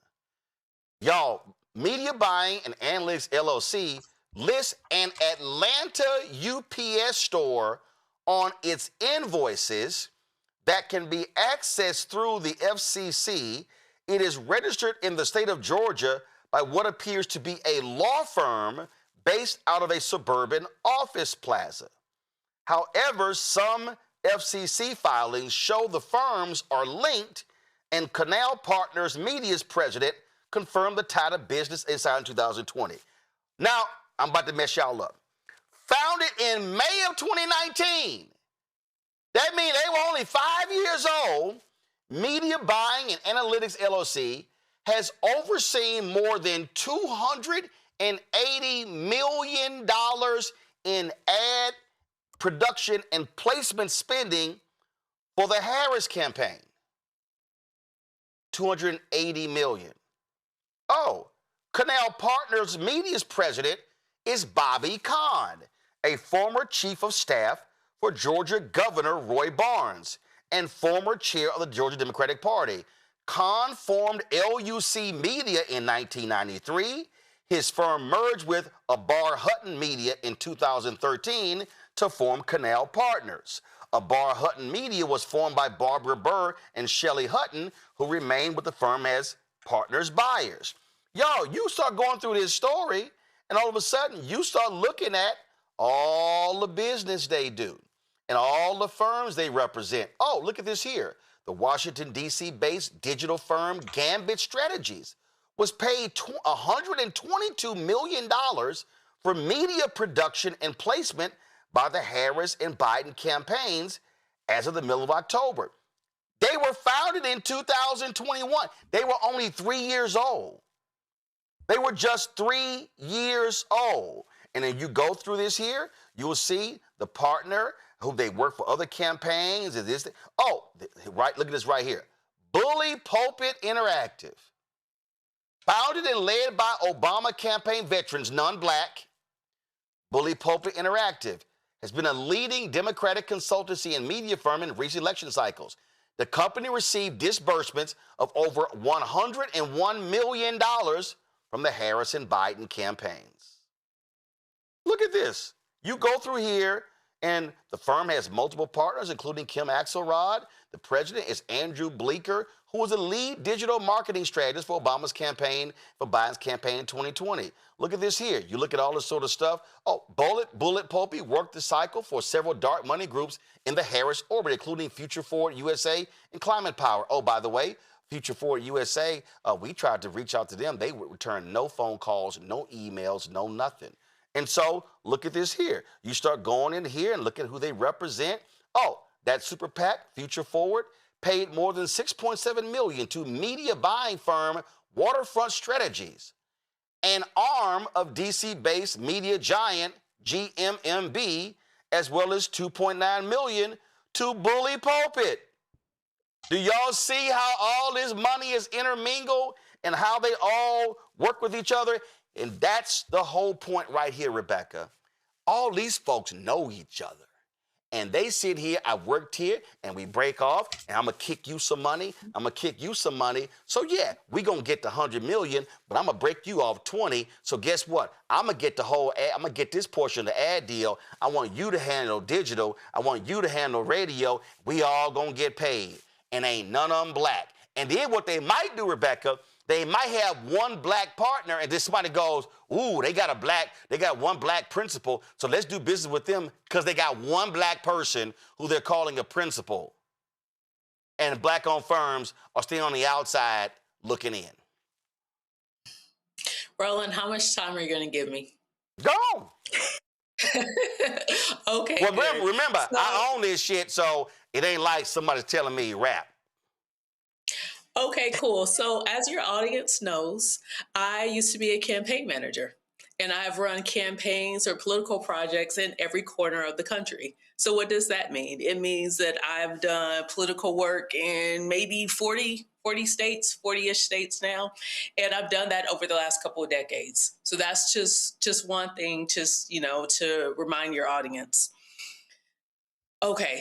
So I remember one particular campaign cycle when I was a congressional campaign manager. I might have been maybe one of five, if that, in far as a competitive race. Because like Roland mentioned, there's 470 U.S. Senate and congressional seats that are up in any given cycle. So this particular year. But in that, there's only going to be about 40 to 45 races that are the must-watch races that are going to be heavily contested. So of those, it might have just been me and one other. It might have just been me and maybe one other person that was the actual campaign manager. And so the challenge for that particular race that I'm referencing, this was in 2012, is that it was a competitive race. The Democratic candidate was trying to get the D-TRIP, the Democratic Congressional Campaign Committee, to put his candidacy on red to blue. And I'll explain what red to blue is. So on the Democrat side, and then the Republicans do this as well. If it's a toss-up district, a swing district, a purple seat, then you want your political party to put you on this list, because when you're on that list, it signals to all the unions. It signals to all the donors who have the ability to max out in their contributions to campaigns across the country. It signals to all the money people, hey, this is a race you need to invest in. It's winnable. You should put money in it. So having conversations that entire cycle with the D-TRIP, I asked them like, hey, you see the initial numbers on my candidate. Yes, I get my candidate's Black and this is a white district, but this is the proof. This is how this particular candidate could win. Do you want to know what I was asked? I was asked, who are your consultants? Boom! Who's your media person? Who is your pollster? Who's doing your radio buy? So they asked you those. They asked you those questions. So yes, if you did not, before we even got to the endorsement. So if you did not mention the names that they already know, no, we ain't giving you no money. Go ahead. Well, Roland, I didn't even get through the list of all the consultants on the competitive congressional. So you have TV. So this is 2012, and I'll tell you what it's like now in 2026. You have TV, you have radio, you have the people who do your mailers. If you are a super competitive race, you might, instead of having a traditional field team, you'll have a field consultant who's then guiding who you're hiring on the ground. And then you have a pollster. If you're super well funded, you might have debate coaches and you might have stylists. You have also, like, depending on how well funded your campaign is, you could have at least 10 different consulting firms. So I'm not talking about 10 different consultants. I'm talking about 10 different consultant firms. And so I remember, so there's that race. I'm going to fast forward to a 2014 governor race where I was the deputy campaign manager. Coming out to DC, they wanted to ask, okay, so who you're thinking about, who do you want to do, who are you talking to about running your TV ads? I throw out some names. Oh, well, we don't necessarily like that person. You need to consider this person. There's a whole power dynamic. I need the national party. I need the respective committee to endorse my candidate, because that signals to all the funders, hey, this is the campaign to pour money into. And so if they're now telling me, hey, you need to consider this person, what do you all, the audience, what do you all think they're communicating to me? They're letting me know you have no chance in hell of getting this endorsement if you're not hiring these specific people. Now, I'm going to take a step back because I've worked in politics for a long time. Let me tell you how you become this list of preferred people. So I remember one particular cycle, one of the national committees wanted to hire me to come in-house and do particular work. What happens once you work inside the committee? If you make the right friends, everybody is plotting on what their next step is, because you're not supposed to. When you say next step, meaning next campaign. But go ahead. Next campaign, yes. Or actually what your business is. Yes. Okay, so if you are running the IE desk, so the independent expenditures, those are the ads that you run independent of that official campaign. It's when the party steps in and they run a bunch of ads to support your candidacy and to attack your opponent. So now all of those people who are running those political desks, because you can run a political desk, you can run an IE desk, you can run the media desk, you can run a field desk. And so the desk is the name of the portfolio that you're responsible for managing. So the entire staff is talking to each other because everyone's trying to figure out what's their next thing. Because when you work for a committee, it is your next step. What's interesting about Black politicals is we tend to stay at these committees for years and years and years. So to Roland's point about it being lifestyle, some of these jobs might be $110,000, $120,000 job. And so if you don't know what your next opportunity is, then you're going to be more likely to want to stay and hang out at the committee because you're thinking, oh, because I have access to all these people and all these people know me, it means I'm going to have financial success. That's not how the business of politics work. If you work at a national committee, you really do have to network with those around you to figure out, hey, let's go ahead and form a firm. Let's figure out what we're good at. So when Roland talked about the media buys, let me explain what that contract is. I've been on the other side of having to sign these contracts, and I could tell you how these contracts are structured. So when you're doing the media buy, when you saw that $122 million number for placement, that means all they're doing is calling the local stations and they're putting in a buy. They're telling that local station, hey, in this particular congressional area, I want to do 1,000 points per week. And what 1,000 points per week means is that I'm running enough ads per week so viewers can see this, can remember that they've seen this ad 7 times in 1 week. And so for a competitive congressional, you need to run about 1,200 points a week. And so each time you run a point, that costs something. So if you're placing the media buy, you're getting a percentage of each placement. So say over the course of maybe 8 weeks that you're running, that you're placing ads, on one particular station, that might be a total of, I'm doing the quick math, that might be a total of about 10,000 placements over that 2-month period. And so for each of those 10,000 placements, you're getting a percentage of that placement. And so while some people want to knock on doors, some people want to be at parades, some people want to walk with the candidate, or some people even want to be the official campaign spokesman, that's not where you make the money. You only make real money on campaigns if you're a consultant, but every consulting firm is not built the same. You're going to make the most money when you're doing ad placements. So now in 2026, because TV isn't as important anymore, radio isn't as important anymore.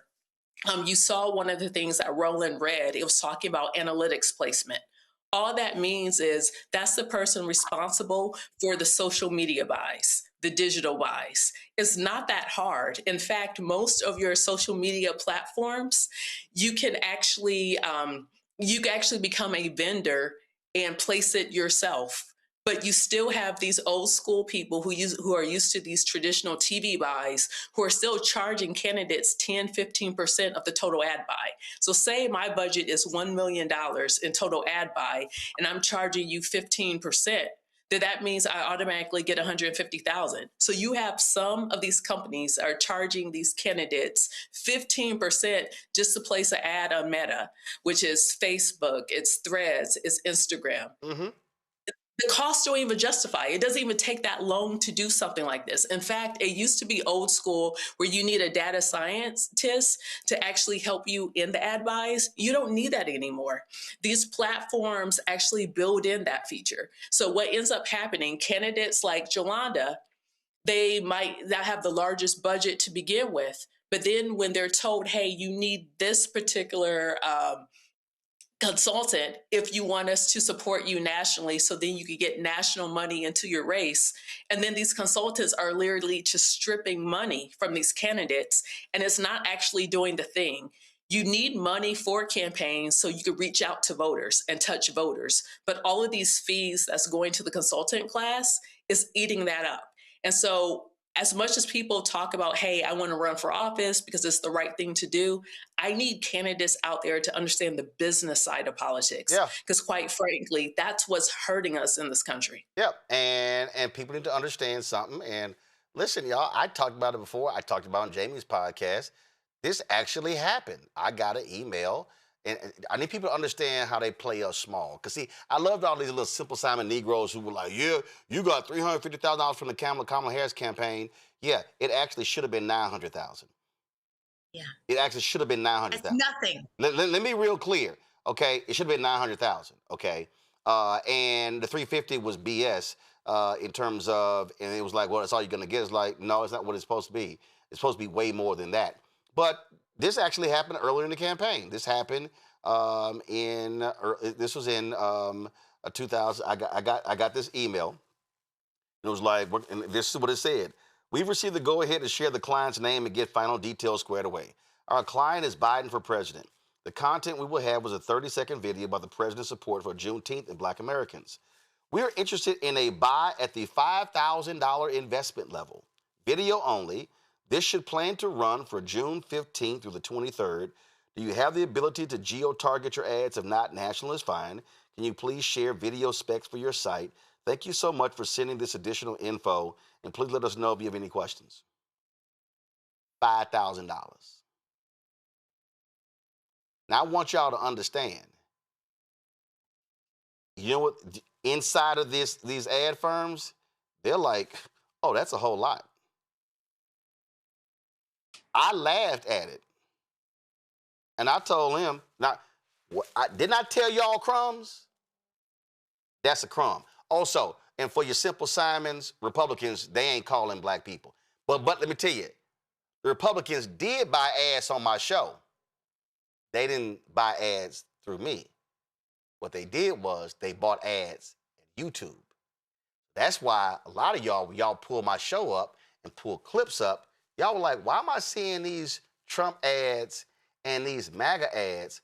Because they knew black people watch my show, so they bought ads through YouTube's ad network. Just so y'all understand. Just so y'all understand how the game works. But the point here is this: no, what they should have done if you're gonna buy direct, because that money go to YouTube. Okay. That's my whole point. But I need people to understand this is how they try to play small. And I was like, y'all think you're gonna buy multiple ads on my show and all the shows on my network for $5,000 over 8 days? Y'all got me confused. But this is how I think I got another email. They wanted to do like $20,000 for like a 32-day ad buy. I was like, that's a local radio station. That's like one small, like in a maybe a small to medium sized market. That's a radio station. Yeah, some podcast. Like, that's not even.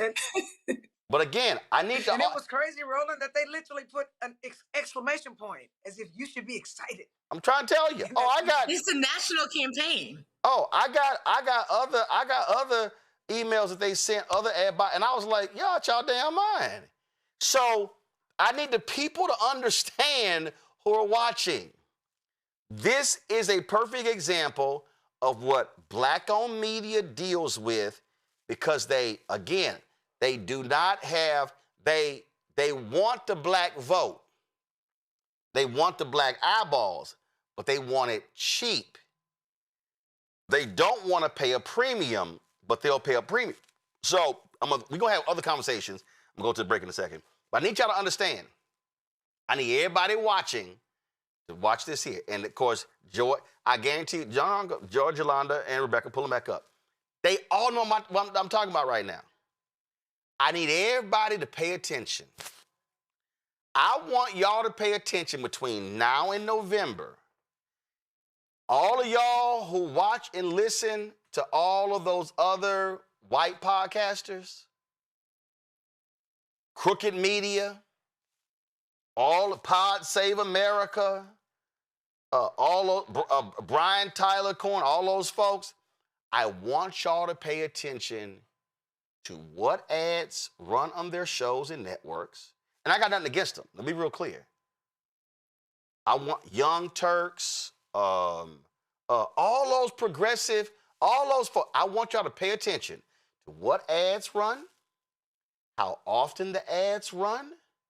I want y'all to pay attention to which candidates and which politicians, how quickly they go on their shows. I want y'all to pay attention to how many times Chuck Schumer shows up on those shows. How many times a Cory Booker or a Klobuchar or Elizabeth Warren and so many others. Because what y'all don't realize is the same people that Rebecca was talking about, they also are looking at which of the politicians show up. The money all flows. And I will bet that $400 sitting in front of me, hell, I bet $4,000, that what you're going to see is you're going to see white progressive media strategists drive money to white podcasts and white digital shows. I'm telling y'all it's going to happen. It's going to happen. And they're going to be driving that money. They're going to be driving that money to them. And they're going to be financing them. And we're going to be sitting here going, oh my God, what's going on? What happens? And when you're paying attention to those shows and you're seeing what they're doing, just understand what they're going to do. They're going to sit here and all you got to do is remind them, when I look at this YouTube weekly top podcast, and this is the new chart right here, and trust me, now Midas Touch is doing a great job, but you got Midas Touch, you've got Brian Tyler Cohen, great guy. You got a lot of right wingers on here. They're gonna be throwing money to them, but the Bulwark, former Republicans doing what they're doing. You got Republican breaking points, Republican, Democrat. You got that. I want y'all. You got right wingers. You got all these people. Of course, you got David Patman, Kyle Kalinske. You got Sam Cedar. You got progressive shows. But I want y'all to see all these shows. I want you to see where the money's gonna go. Jimmy Dore, I don't know what the hell he is these days. But Adam Mockler, trust me, you're gonna see stuff going. You're gonna see Young Turks. You're gonna see all this stuff going. But I want Bulwark with Tim Miller, Pod Save America, all these cats. Watch where the money goes. But let me be clear. There's only one black news show that's on the top 100 YouTube every week. There's only one black owned. This show is not running through somebody else's network. This show, I don't partner with this person and that person. We are 100% independent, 100% black owned. Me.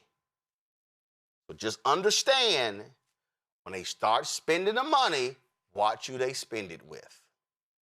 Yeah. We're going to have more conversations on this, but I just need our audience to understand the business of politics. Because that's where we get shafted every single election cycle. We come back, we're going to have those videos ready for you of that House Financial Services Committee. It got real wild today. Back on Roland Martin Unfiltered in a moment. With medicine and science under attack, I want to keep you and your family informed and healthy. I'm Dr. Ebony Hilton, and I knew at the age of 8 that I wanted to be a doctor.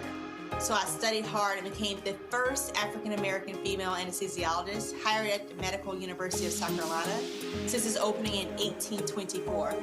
And I always say I was made into a doctor, but I was born to be a mom. And as a new mom, wife, sister, daughter, and friend, I understand how frightening a medical crisis can be.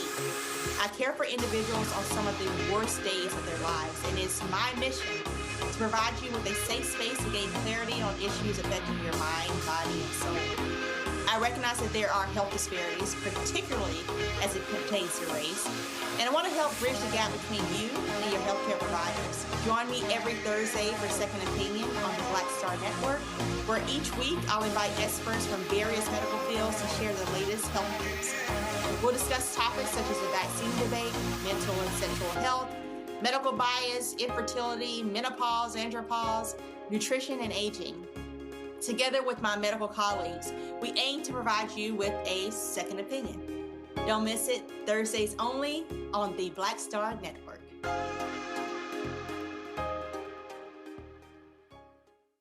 Hey everybody, I'm T.D. Jakes, and I want to encourage you to watch Roland Martin Unfiltered. It'll blow your mind.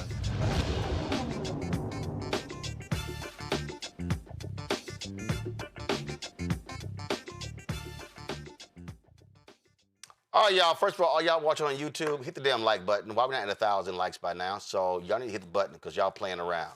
All right, let's go back to this hearing, y'all. And man, it was crazy. So first up is Congressman Greg Meeks. Watch this craziness with Scott Bessent. Secretary Bessent, if I'm not mistaken, you were working in the financial service industry during the late 1980s, correct? I was. Thank you. And well, I'm wondering, do you recall or you're knowledgeable of the Keating 5 scandal back then? Yes, sir. And I will point out that I was. I don't want to. No. I will point out that I identified. The gentleman is from the secretary. Is the gentleman from New York Times. So I just want to make sure that everyone knows who doesn't know that the Keating 5 scandal involved 5 U.S. senators accused of pressuring the Federal Home Loan Bank Board to expedite and give more consideration to the case of Charles Keating, Jr., who ran the California-based Lincoln Savings and Loans. It led to a 14-month investigation unveiling how 5 U.S. senators and staff ended up with more than $1 million in contributions, 4 trips to the Bahamas, and all expenses paid stays at resort hotels. Following the scandal, the industry saw sweeping regulatory changes that was launched by then-President George H.W. Bush. Now, Mr. Secretary, I'm sure you can agree conflicts of interest and improper influence by U.S. elected officials over bank regulators weaken supervisory independence and ultimately impose massive losses on consumers and taxpayers. I think that we can all agree upon that. And as we know, the basic lessons from the post-Keating reforms still applies today when the Office of the Comptroller of Currency, the OCC, is deciding to get a bank charter. I think we can stimulate that. Now, Mr. Bessent, as our nation's treasurer, I'm sure you also know that a foreign-linked investment firm tied to the United Arab Emirates government quietly bought about half of the Trump family's crypto company, World Liberty Financial. And at the very same time, the President of the United States was dealing with that country on foreign policy. Now, Eric Trump, the president's son and co-founder of World Liberty Financial, said, and I quote, "I'm not going to get into who the investors are, but I've got some pretty meaningful investors," end of quote. Lack of transparency. And it didn't end there. When Trump fans brought the tokens, they thought they were getting the deal of a century. But what they didn't know was that only Trump and his sons had the sole power to decide who can sell the token and when. Today, the price of the token has fallen over 50%, and the Trump fans who bought the token are now begging to get out. Now, I'm not making this up. I'm not making this up. You can see it for yourself on the World Liberty Financial Discussion Forum. Yeah, yourself, Mr. Secretary. So this is no longer just about a shady crypto deal or a possible gift when a foreign-linked investor is putting hundreds of millions of dollars into a company controlled by the president's family, and at the same time, this president is conducting foreign policy with that country. You know what that creates? It creates a national security concern. So, I'm not going to ask much of you, Mr. Secretary. I just want to know whether you will commit today to pause and heighten the scrutiny of any bank charter or licensing application at the OCC connected to the World Liberty Financial until all of these conflicts of interest and foreign influence reviews are completed and shared with the United States Congress. All I need to know is, will you halt it and do a complete investigation and scrutiny of this licensing application? All you have to ask is yes or no. No, Congressman. All you have to ask the is yes or no. OCC is an independent entity, and I would know, Congressman, I take that as a no. You traveled to Venezuela to lobby I take that as a no.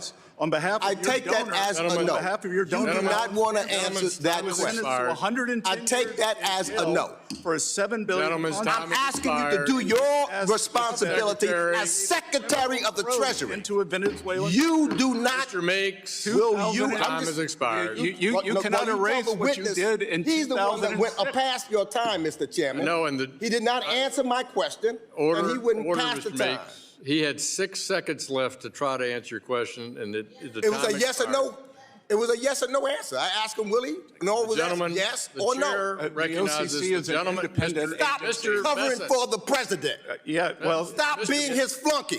And gentlemen, he's talking to me. I'm responding back to him. 2006 trip to Venezuela. Stop covering for the president. Don't be a flunky. Work for the American people. Mr. Makes, trip to Venezuela. Work for the American people. Don't be a cover-up for a mob. Maybe you're going to see your friend Nicholas Maduro. Gentleman is not recognized. Mr. Bessent, please. Well, now. So that took place.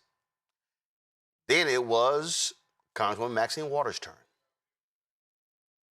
Secretary Bessent, in the FSOC annual report, you stressed the importance of economic growth to promote financial stability. While you noted many ways you plan to deregulate Wall Street and plant the seeds for another crisis, you said little about the harms of inflation. I find this odd, as the president and you have finally began discussing in the media how the price of goods are way too high. Notably, you mentioned that tariffs may need to come down to lower costs for Americans. So I have a few questions about this. As a former hedge fund manager in 2004, and I don't want you to go into any long details about this, but did you write a letter to investors raising concerns about the impact of tariffs, writing that, quote, tariffs are inflationary? Did you say that at that time, yes or no? No. Okay, thank you. Okay, we have a New York Times article that, agrees that you said New York that. Times. Then last summer, when you testified before a Senate committee, you said, and I quote, there is no inflation. Tariffs are not being passed on to consumers. You were quite definitive and even claimed that critics had, quote, tariff derangement syndrome. Well, those comments are at odds with the statement you made to investors that tariffs are inflationary. Again, I want to be clear, so just let me ask you, are tariffs inflationary, yes or no? According to the San Francisco Federal Reserve, with 150 years of data, yes or no? Tariffs do not cause inflation. San Francisco Federal Reserve. Well, last November, as the Trump administration finally began to realize that affordability issues in America are not a hoax, you told Fox News that the government was going to reduce tariffs on goods like coffee and bananas, and that doing so would, quote, bring the prices down very quickly. Mr. Secretary, why was that announcement even necessary? If tariffs aren't inflationary, and as you and the president like to say, are paid for by foreign countries, by the foreign country, A tariff on coffee or bananas shouldn't raise the price of either for American consumers. Well, that's the Trump logic, but that isn't reality. It did raise prices across the board, and you know it. I think you knew back in July also. The real question is, why would you even impose a tariff on a good that a country doesn't grow or make, as that would only serve to punish the American consumer? Now, as you know, this committee has taken a bipartisan approach to addressing another real affordability crisis. Housing. Rents are too high. There aren't enough houses. However, one clear reason that the housing crisis has grown worse is that you and the rest of the Trump administration levied tariffs on housing production goods like lumber and steel, as well as appliances. These tariffs will result in half. Lumber is reclaiming my time. You don't get to talk. Lumber is at a 5-year low, Congresswoman. Reclaiming my time. Let's just have the facts, Reclaiming my time. Thank you.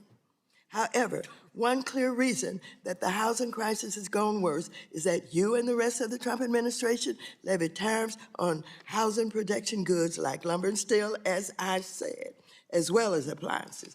These tariffs will result in 500,000 fewer homes built at a time when we need more homes built, not less. Trump single-handedly made housing more expensive. And once again, you know it, as Axios has reported that you were planning to lift tariffs on housing production goods. In addition, the unlawful campaign the Trump administration has waged with ICE and Border Patrol, terrorizing American communities, has also harmed home construction across America. So I ask you, Secretary Bessent, will you be the voice of reason in the administration and urge Trump to stop waging a war on American consumers and on housing or affordability and putting the economy at risk? Yes or no? You don't have to explain. Representative Waters, will you be the voice? Will you be the voice? Will you be the voice?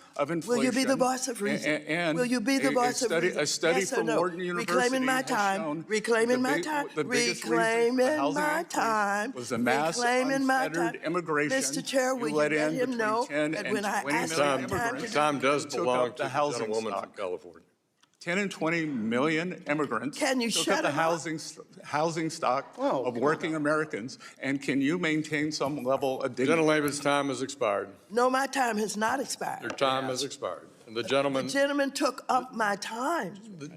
I think you should recognize that, Mr. Chair. The gentlewoman's time has expired. The gentlewoman's time has expired. Well, if you Chair, parliamentary inquiry. The chair recognizes the vice chairman of the committee, Chair, Mr. If you want to parliamentary inquiry. Go right ahead, but I would not expect you to do that. Thank you, Mr. Chairman. And I will grant very briefly any time that you feel like you need to address anything.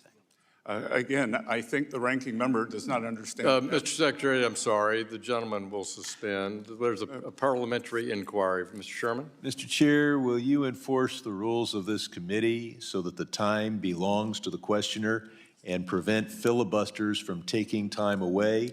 And if those filibusters by the witness do take time away, will you allocate additional time? I will enforce the 5-minute rule. Joyce Beatty had her turn. First, let me start by saying that I am certainly concerned about the direction of this country, this Treasury, this administration, and this president.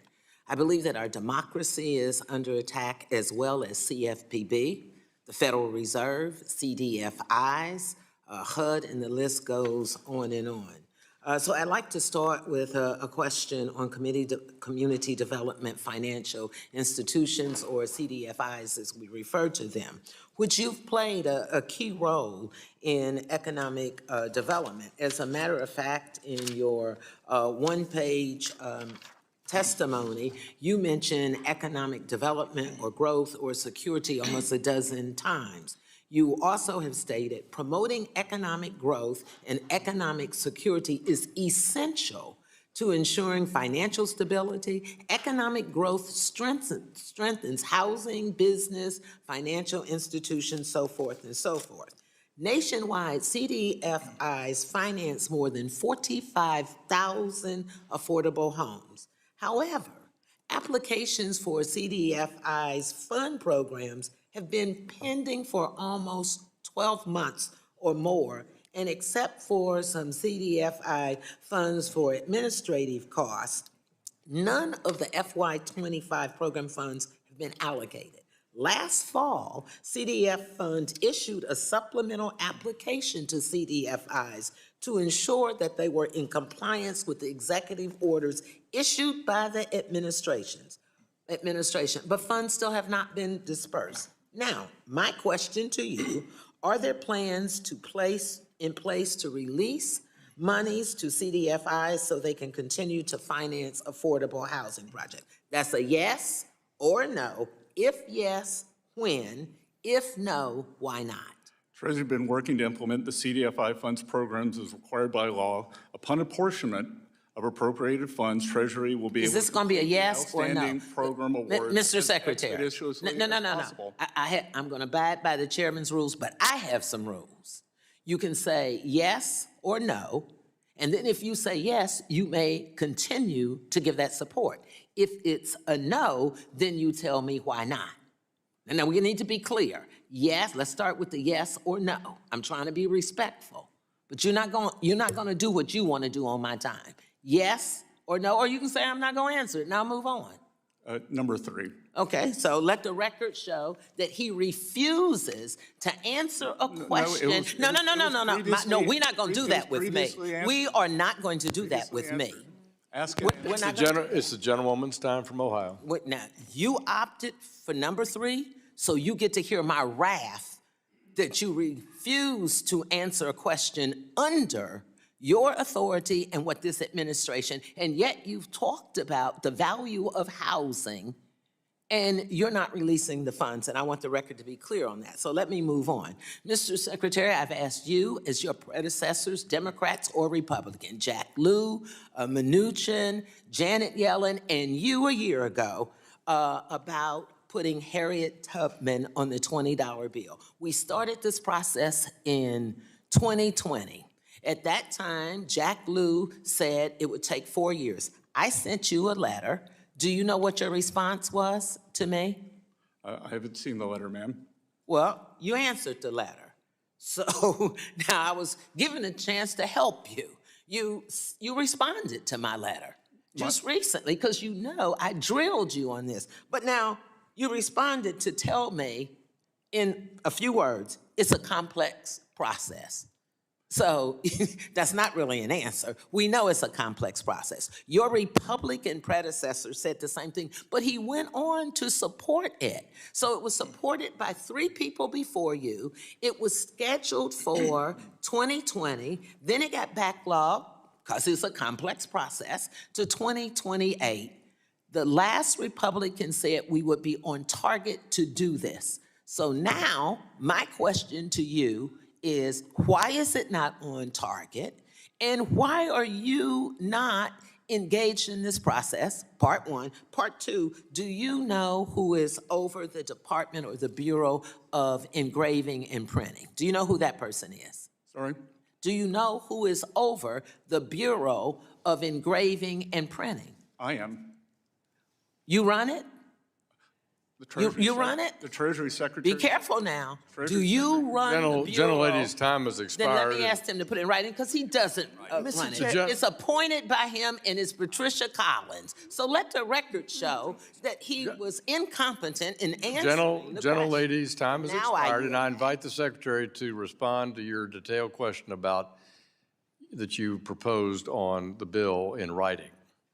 And I now call on the gentleman from Tennessee, Mr. Rose. You're recognized for 5 minutes. Thank you, Chairman Hill, and thank you, Ranking Member Waters, for holding this important hearing. And thank you, Secretary Bessent, for taking time from your schedule to be with us here today. If you would like. We got one more black member, that's Congresswoman Ayanna Pressley, that my panel's going to answer. Because there are a lot of people who say, well, I just think these hearings don't serve any purpose, the back and forth, but actually they do. Roland. Mr. Secretary, it took a year to get Secretary Turner before this committee, so I'm grateful for your return. And I want to pick up where we left off 9 months ago.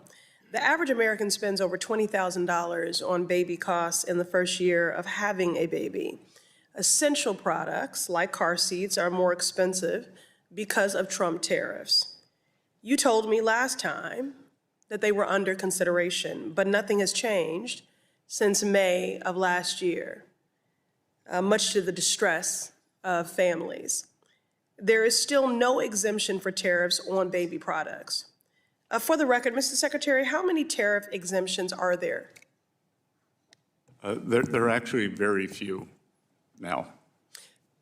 You're right. Actually, I think there's some 30 pages of exemptions totaling over 1,000, including for asbestos. Can you explain to families across America, working families struggling to make ends meet, why baby products that are required by law are not exempt from Trump's tariffs? Again, Congresswoman, it is a matrix, and many of these products, unfortunately, are made in China, and Mr. Secretary, reclaiming my time. It's an to unacceptable answer. You've had 9 months. You told me it was under consideration. You've had 9 months to think about it, and while you've been thinking about it, working families have been struggling. When it is required by law that they have many of these essential baby costs, your report from the Department of Treasury refers to them, car seats, as essential safety tools.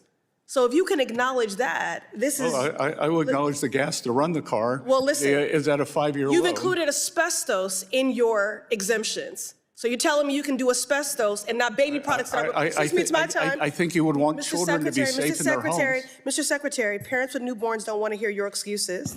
They need to keep their babies safe. They want to comply with the law, and they need action to lower costs, period. So will you exempt baby products from tariffs, yes or no? Again, we will yes look into or no? it. Mr. Secretary, respectfully. We will look at. Mr. Secretary, respectfully. Congresswoman, yes I or no? I am the Treasury Secretary. I am not the USTR. Reclaiming my time. I am not the President of the United States. Reclaiming my time. So you're asking the wrong person. I'll take a commitment. Mr. Secretary, you are taking my time. Reclaiming my time, Mr. Secretary. This is Financial Stability Oversight Council. Mr. Secretary, then I ask for your advocacy then. Because a no or a non-answer is unacceptable to the working families you claim to care so much about. Moving on. I don't know, it's the gentlelady's time. I'm agreeing with you. The Secretary's gentlelady's time. You will have my advocacy. Okay, thank you. Can you say that again for the record? Sorry. Can you say that again for the record? I will have your advocacy? I am one voice. For an exemption? I am one voice. Okay. Have you been paying attention to the high rate of unemployment for Black workers? Are you aware of that? The high unemployment rate for Black workers? It is traditionally higher than for all workers. Well, listen, it's through the roof right now. There's hundreds of thousands of Black workers that have been pushed out of the workforce, and the unemployment rates for Black workers and all workers are among the highest they've been since the COVID-19 pandemic. Black workers contribute over $1 trillion to the U.S. economy, but the push out of these workers from the workforce has led to a loss of $37 billion in the GDP, with Black women being among, just so y'all know, the most educated and most active in seeking work. Their push out is a glaring warning sign for where our economy is headed, because Black workers, Black women in particular, have always been the canaries in the coal mine. So this is a problem for everyone. Black women are bearing the brunt, but everyone will feel this hurt. I have led letters to Fed Chair Powell calling for action to be taken. He is also a member of FSOC. So I want to ask you, Mr. Secretary, will you commit to analyzing Black unemployment rates specifically and its impacts on financial stability? Yes or no? I will analyze Black unemployment rates. Wonderful. And when will you get us a report and a plan of action? I was thinking March 6th. I can't commit to a date. Okay. All right. Well, I think March 6th makes sense. That'd give you over a month, which is more than enough time to convene that working group and to report out your findings. I know you already have the infrastructure to do that. So at the end of the day, Black families, Black futures, and the lives and livelihoods of all who call this country home are depending on you to act. And with that, happy Black History Month. That's how you close it down. Rebecca, the thing for me is, and And again, there are a lot of people, they say, oh my God, this is just, it makes no purpose. But the reality is, when you're in the minority, you don't control the gavel, you don't control the committee or any of that. So the only time that you have to really hold the administration accountable is in these hearings. Mm-hmm. Roland, it's so amazing. These are the same people who think that Black people are DEI hires and didn't earn it. But what we saw was an incompetent Secretary of the Treasury. Like, what? He couldn't answer anything. And then when he was told, but you're the secretary, his response was, well, I'm only one person. I mean, he said it with such feigned incompetence, as if he's so, he just can't do anything. He's so helpless. And a man of his age, of his stature, just can't do anything, right? I mean, it's unbelievable. It's laughable. And it's quite frankly, it's pathetic. Yolanda? So first of all, he was pretending like he didn't know. He knew. He intentionally didn't answer the questions. He intentionally didn't give people back their time, the Congress people back their time when they asked for it. And he had talking points. And what he was brilliant at for Republicans and Trump was pivoting into saying what he wanted to talk about. And I do believe that we have an obligation, or the Congress people have an obligation, to point out their hypocrisy. And that's exactly what he was. And he's disrespectful and he's not qualified. And I agree with Rebecca that if anybody's DEI, he is. But the contradictions were just there when he said tariffs are inflationary, and then he came back and said they didn't. And so I'm hopeful that people are paying attention to it. But for people who don't want us, or don't want Congress or Democrats to participate in these hearings, it's the only thing we have. It's to shine a light on things. And that's it. We don't have the votes. It was clear that the chair of the committee was not giving back the Congress people their time. It was clear that the other Congress people were trying to save them and let them say, or let him say whatever it is he wanted to say. And only after the parliamentary inquiry did the chair follow the rules. So those are very difficult circumstances to have to deal with. So I believe that I commend them all for doing all they could do under the circumstances. And the only way for us to fix that is to get the Republicans out of office in these midterms, so that we have the majority, so that we can do to them what they do to us, which is to shut them down. Joy? I'm going to say something unusual and unpopular. He's actually my favorite of the secretaries in the Trump administration. And of course, that's, a pretty low bar. But the reason also to hold him accountable is that he doesn't enjoy it. There are some of these cabinet secretaries who, when they get in there, they, enjoy the fight. They enjoy being called names and to be made a spectacle of. This man does not enjoy it. He certainly has not my values and views in terms of economic policies.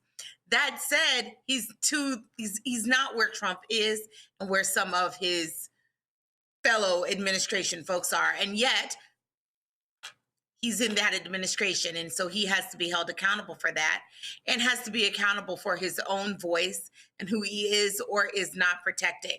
My guess is that this effort was also meant to hold someone accountable who might be willing to do something with whatever power he has, because some of these issues can't wait for another 3 or 4 years. They can't wait even for the new. No, he I'm won't. just saying, best chance. No, he won't. Best chance. No, he won't. No, he won't. When you go work for evil, then you do the bidding of evil. So what you're describing ain't gonna happen. Last story, I gotta play this, y'all. That was a walkout in Austin, Texas regarding ICE, and this crazy MAGA dude decided that he wanted to jump in and get in the face of some students and literally start fighting the students. I got a feeling that dumbass regretting that move. Watch. Get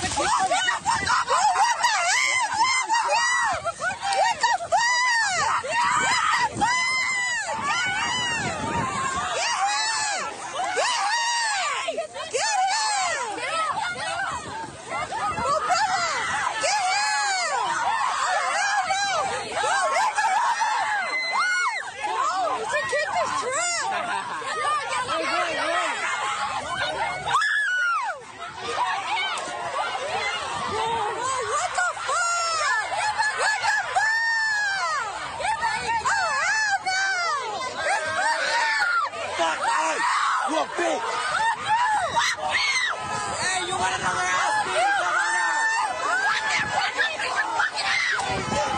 Fucking bitch! Fucking kill yourself!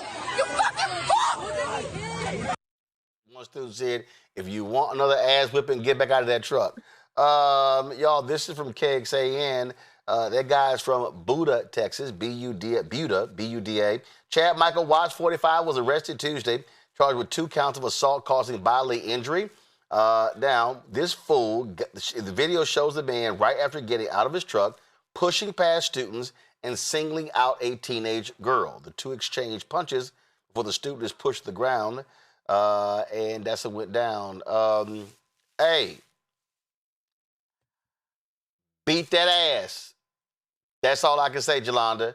Students protesting. Oh, so you want to sit here and want to beat up on some students? I'm glad he got his ass whooped. All I can say is you got to use your word, a grown-ass white man fighting a teenage girl. Had that been a black man fighting a white teenager, he would have been charged with more than assault bodily injury, which assault bodily injury could be a misdemeanor or it could be a really low-level felony. Trust me, he would have been charged with aggravated assault. And so I'm disappointed in the charges. I've also done, I've had cases in Hayes County. That was an undercharge in my respectful opinion. I've been a 30-year lawyer. And so they're showing him preferential treatment. So yeah, people are happy that he got charged with the crime, probably because of the cell phones, but he should have been charged with more than that. He should have been charged with more than that. But yeah, I'm glad he got his ass whooped. True story.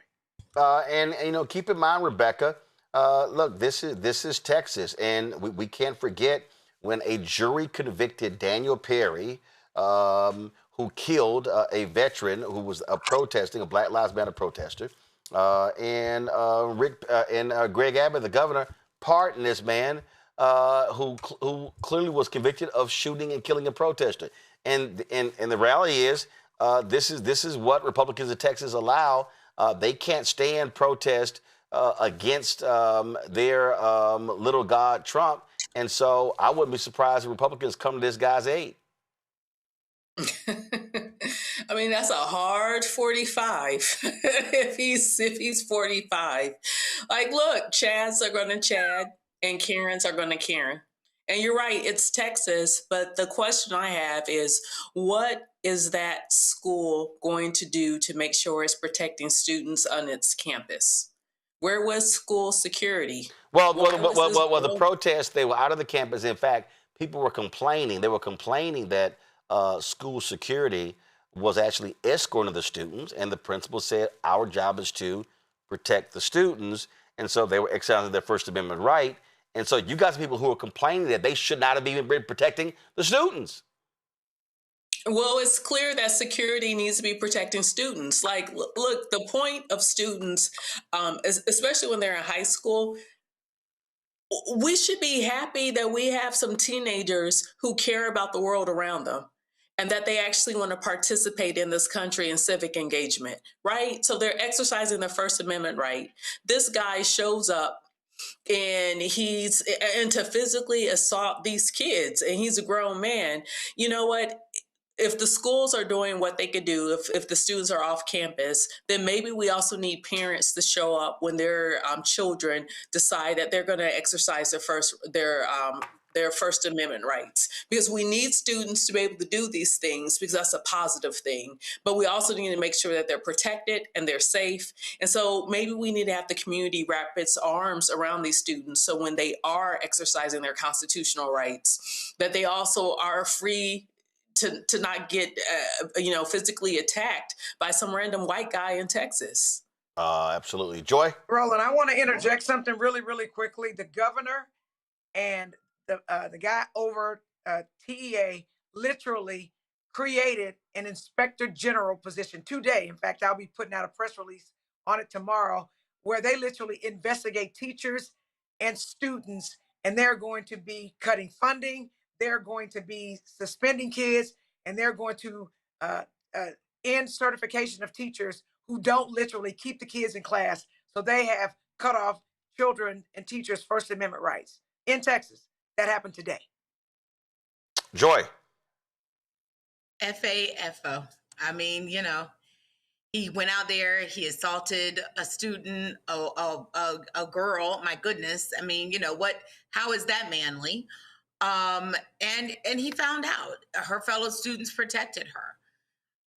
We need to look into, I agree, it's an undercharge. If it was anyone else, we would be saying that this person, assaulted not just these minor charges, but that any range of other things, disturbing the peace. They would throw everything that he could possibly be charged at him. That should happen here as a way to deter anyone else. You see people protesting, leave them alone. You want to create another protest, you do it across the street. This person is dangerous. I guess when you look him up, I assure you, you'll find that he's been engaged in other infractions. These people are unstable. They should be looked at as a category of folks who are engaging in terrorism almost against their own citizens. And in this case, children. So I'm glad that the students were protected. I'm glad this person has some charges, but I agree. We're going to have to look closely to make sure that they actually stick, because my guess is the Republicans are going to come as soon as, things die down. I also think we have to make sure that we're protecting, as we are videotaping aggressors, you also have to be protective of the people that are bystanders that are part of it, so that they don't get caught up and have any negative impacts as well. All right, then. Now, let me thank all three of you, George, Yolanda, and Rebecca. I really appreciate it. Thank you so very much. All right, folks, before we go, here are headlines with Brittany Noble.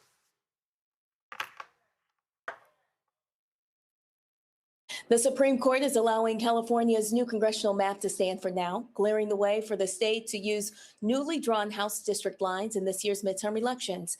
The map could help Democrats gain as many as 5 seats in Congress. The High Court declined to block the map Wednesday with no noted dissents. California Governor Gavin Newsom called it a response to Texas Republicans' mid-decade redistricting, saying President Trump started this redistricting war. The new lines were approved by voters in November under Proposition 50 and will remain in place through the end of the decade. Well, President Donald Trump signs legislation ending the partial government shutdown that began Friday at midnight. It funds several federal agencies, including Departments of State, Treasury, and Defense through the end of September, covering the remainder of the fiscal year. The bill only extends funding for the Department of Homeland Security through February 13th. That short-term extension means Republicans and Democrats will meet again to negotiate a longer-term funding plan for DHS. Well, the United States has deployed a small team of military officers to Nigeria. General Gavin Anderson says the move follows his meeting with Nigeria's president in Rome. Still unclear whether the team arrived in Nigeria. Now, Nigeria has been in the diplomatic crosshairs of the U.S. following threats by President Donald Trump to attack the country. Trump alleges the West African country was designated as a country of particular concern, the congressional designation in the U.S. for countries responsible for religious oppression.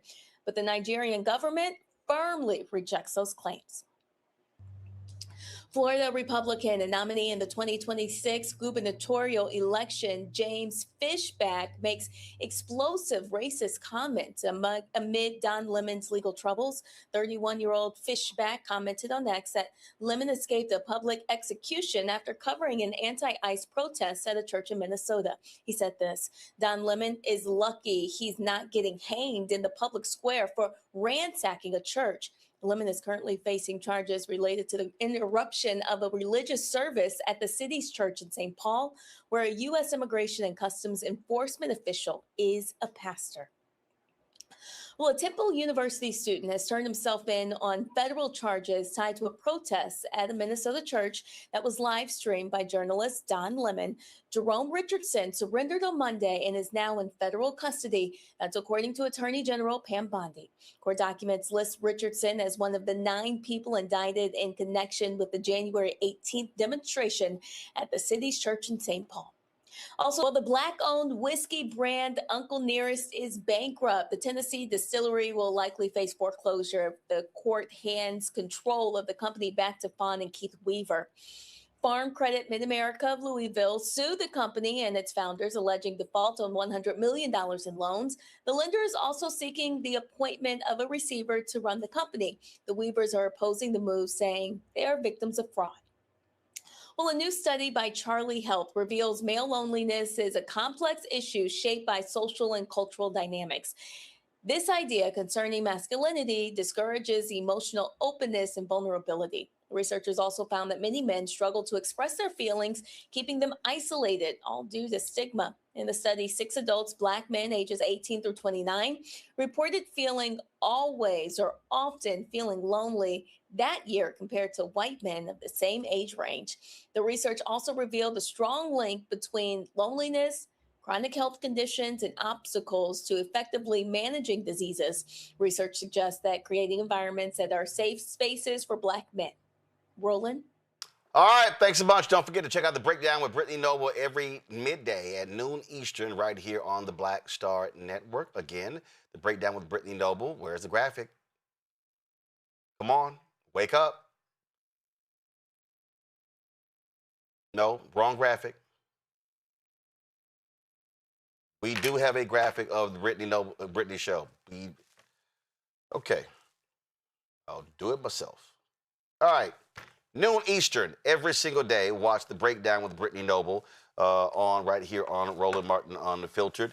Again, you can check out this 1-hour show, check out the headlines, as well as news and interviews. And so that's our newest show. We launched it last week, so be sure to check that out. Then, of course, every Thursday, check out our newest show, Health Show, Second Opinion, with Dr. Ebony Jade Hilton. We premiered it last Thursday, and of course, it will air every Thursday, 11 a.m. Eastern, and then we'll restream it at 8 p.m. Eastern as well. All right, folks, that is it for us. Please don't forget, support the Black Star Network. Our goal is to get our fans to contribute to our show to help us defray the cost of what we do. First of all, before I do it, let me see if y'all, okay, y'all finally woke up on YouTube. We got the 1,200 likes.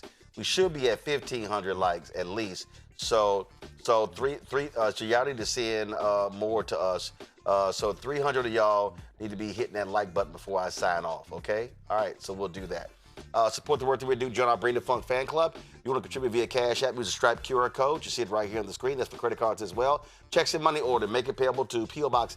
Make it payable to Roland Martin Unfiltered. Send to P.O. Box 57196, Washington, D.C. 2003 7-0196. Of course, PayPal is R Martin Unfiltered. Venmo is RM Unfiltered. Zelle, Roland at RolandSMartin.com. Roland at RolandMartinUnfiltered.com. All right, y'all. Come on, YouTube folks. Y'all ain't moving fast enough. Still stuck on 1,200 likes. I should be at 1,500. Let's go. Hit the damn like button. Download the Black Star Network app. Apple phone, Android phone, Apple TV, Android TV, Amazon Fire TV, Roku, Samsung Smart TV. Get out Roland Martin Unfiltered Black Star Network swag by simply going to shopblackstarnetwork.com. Shopblackstarnetwork.com.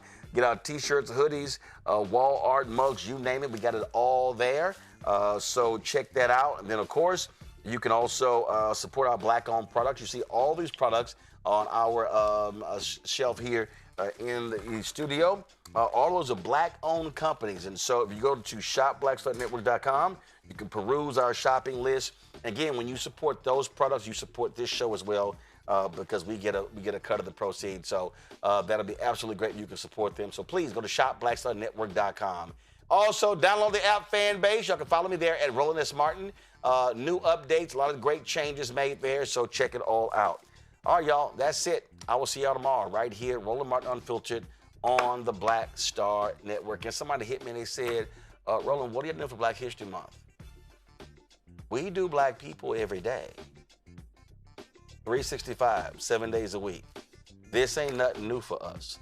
So this is the 100th anniversary of Black History Month, founded by Carter G. Woodson. But remember, we focus on black folks. We center African Americans every single day on this show. So for us, it ain't nothing new for us. I'll see y'all tomorrow. Holla!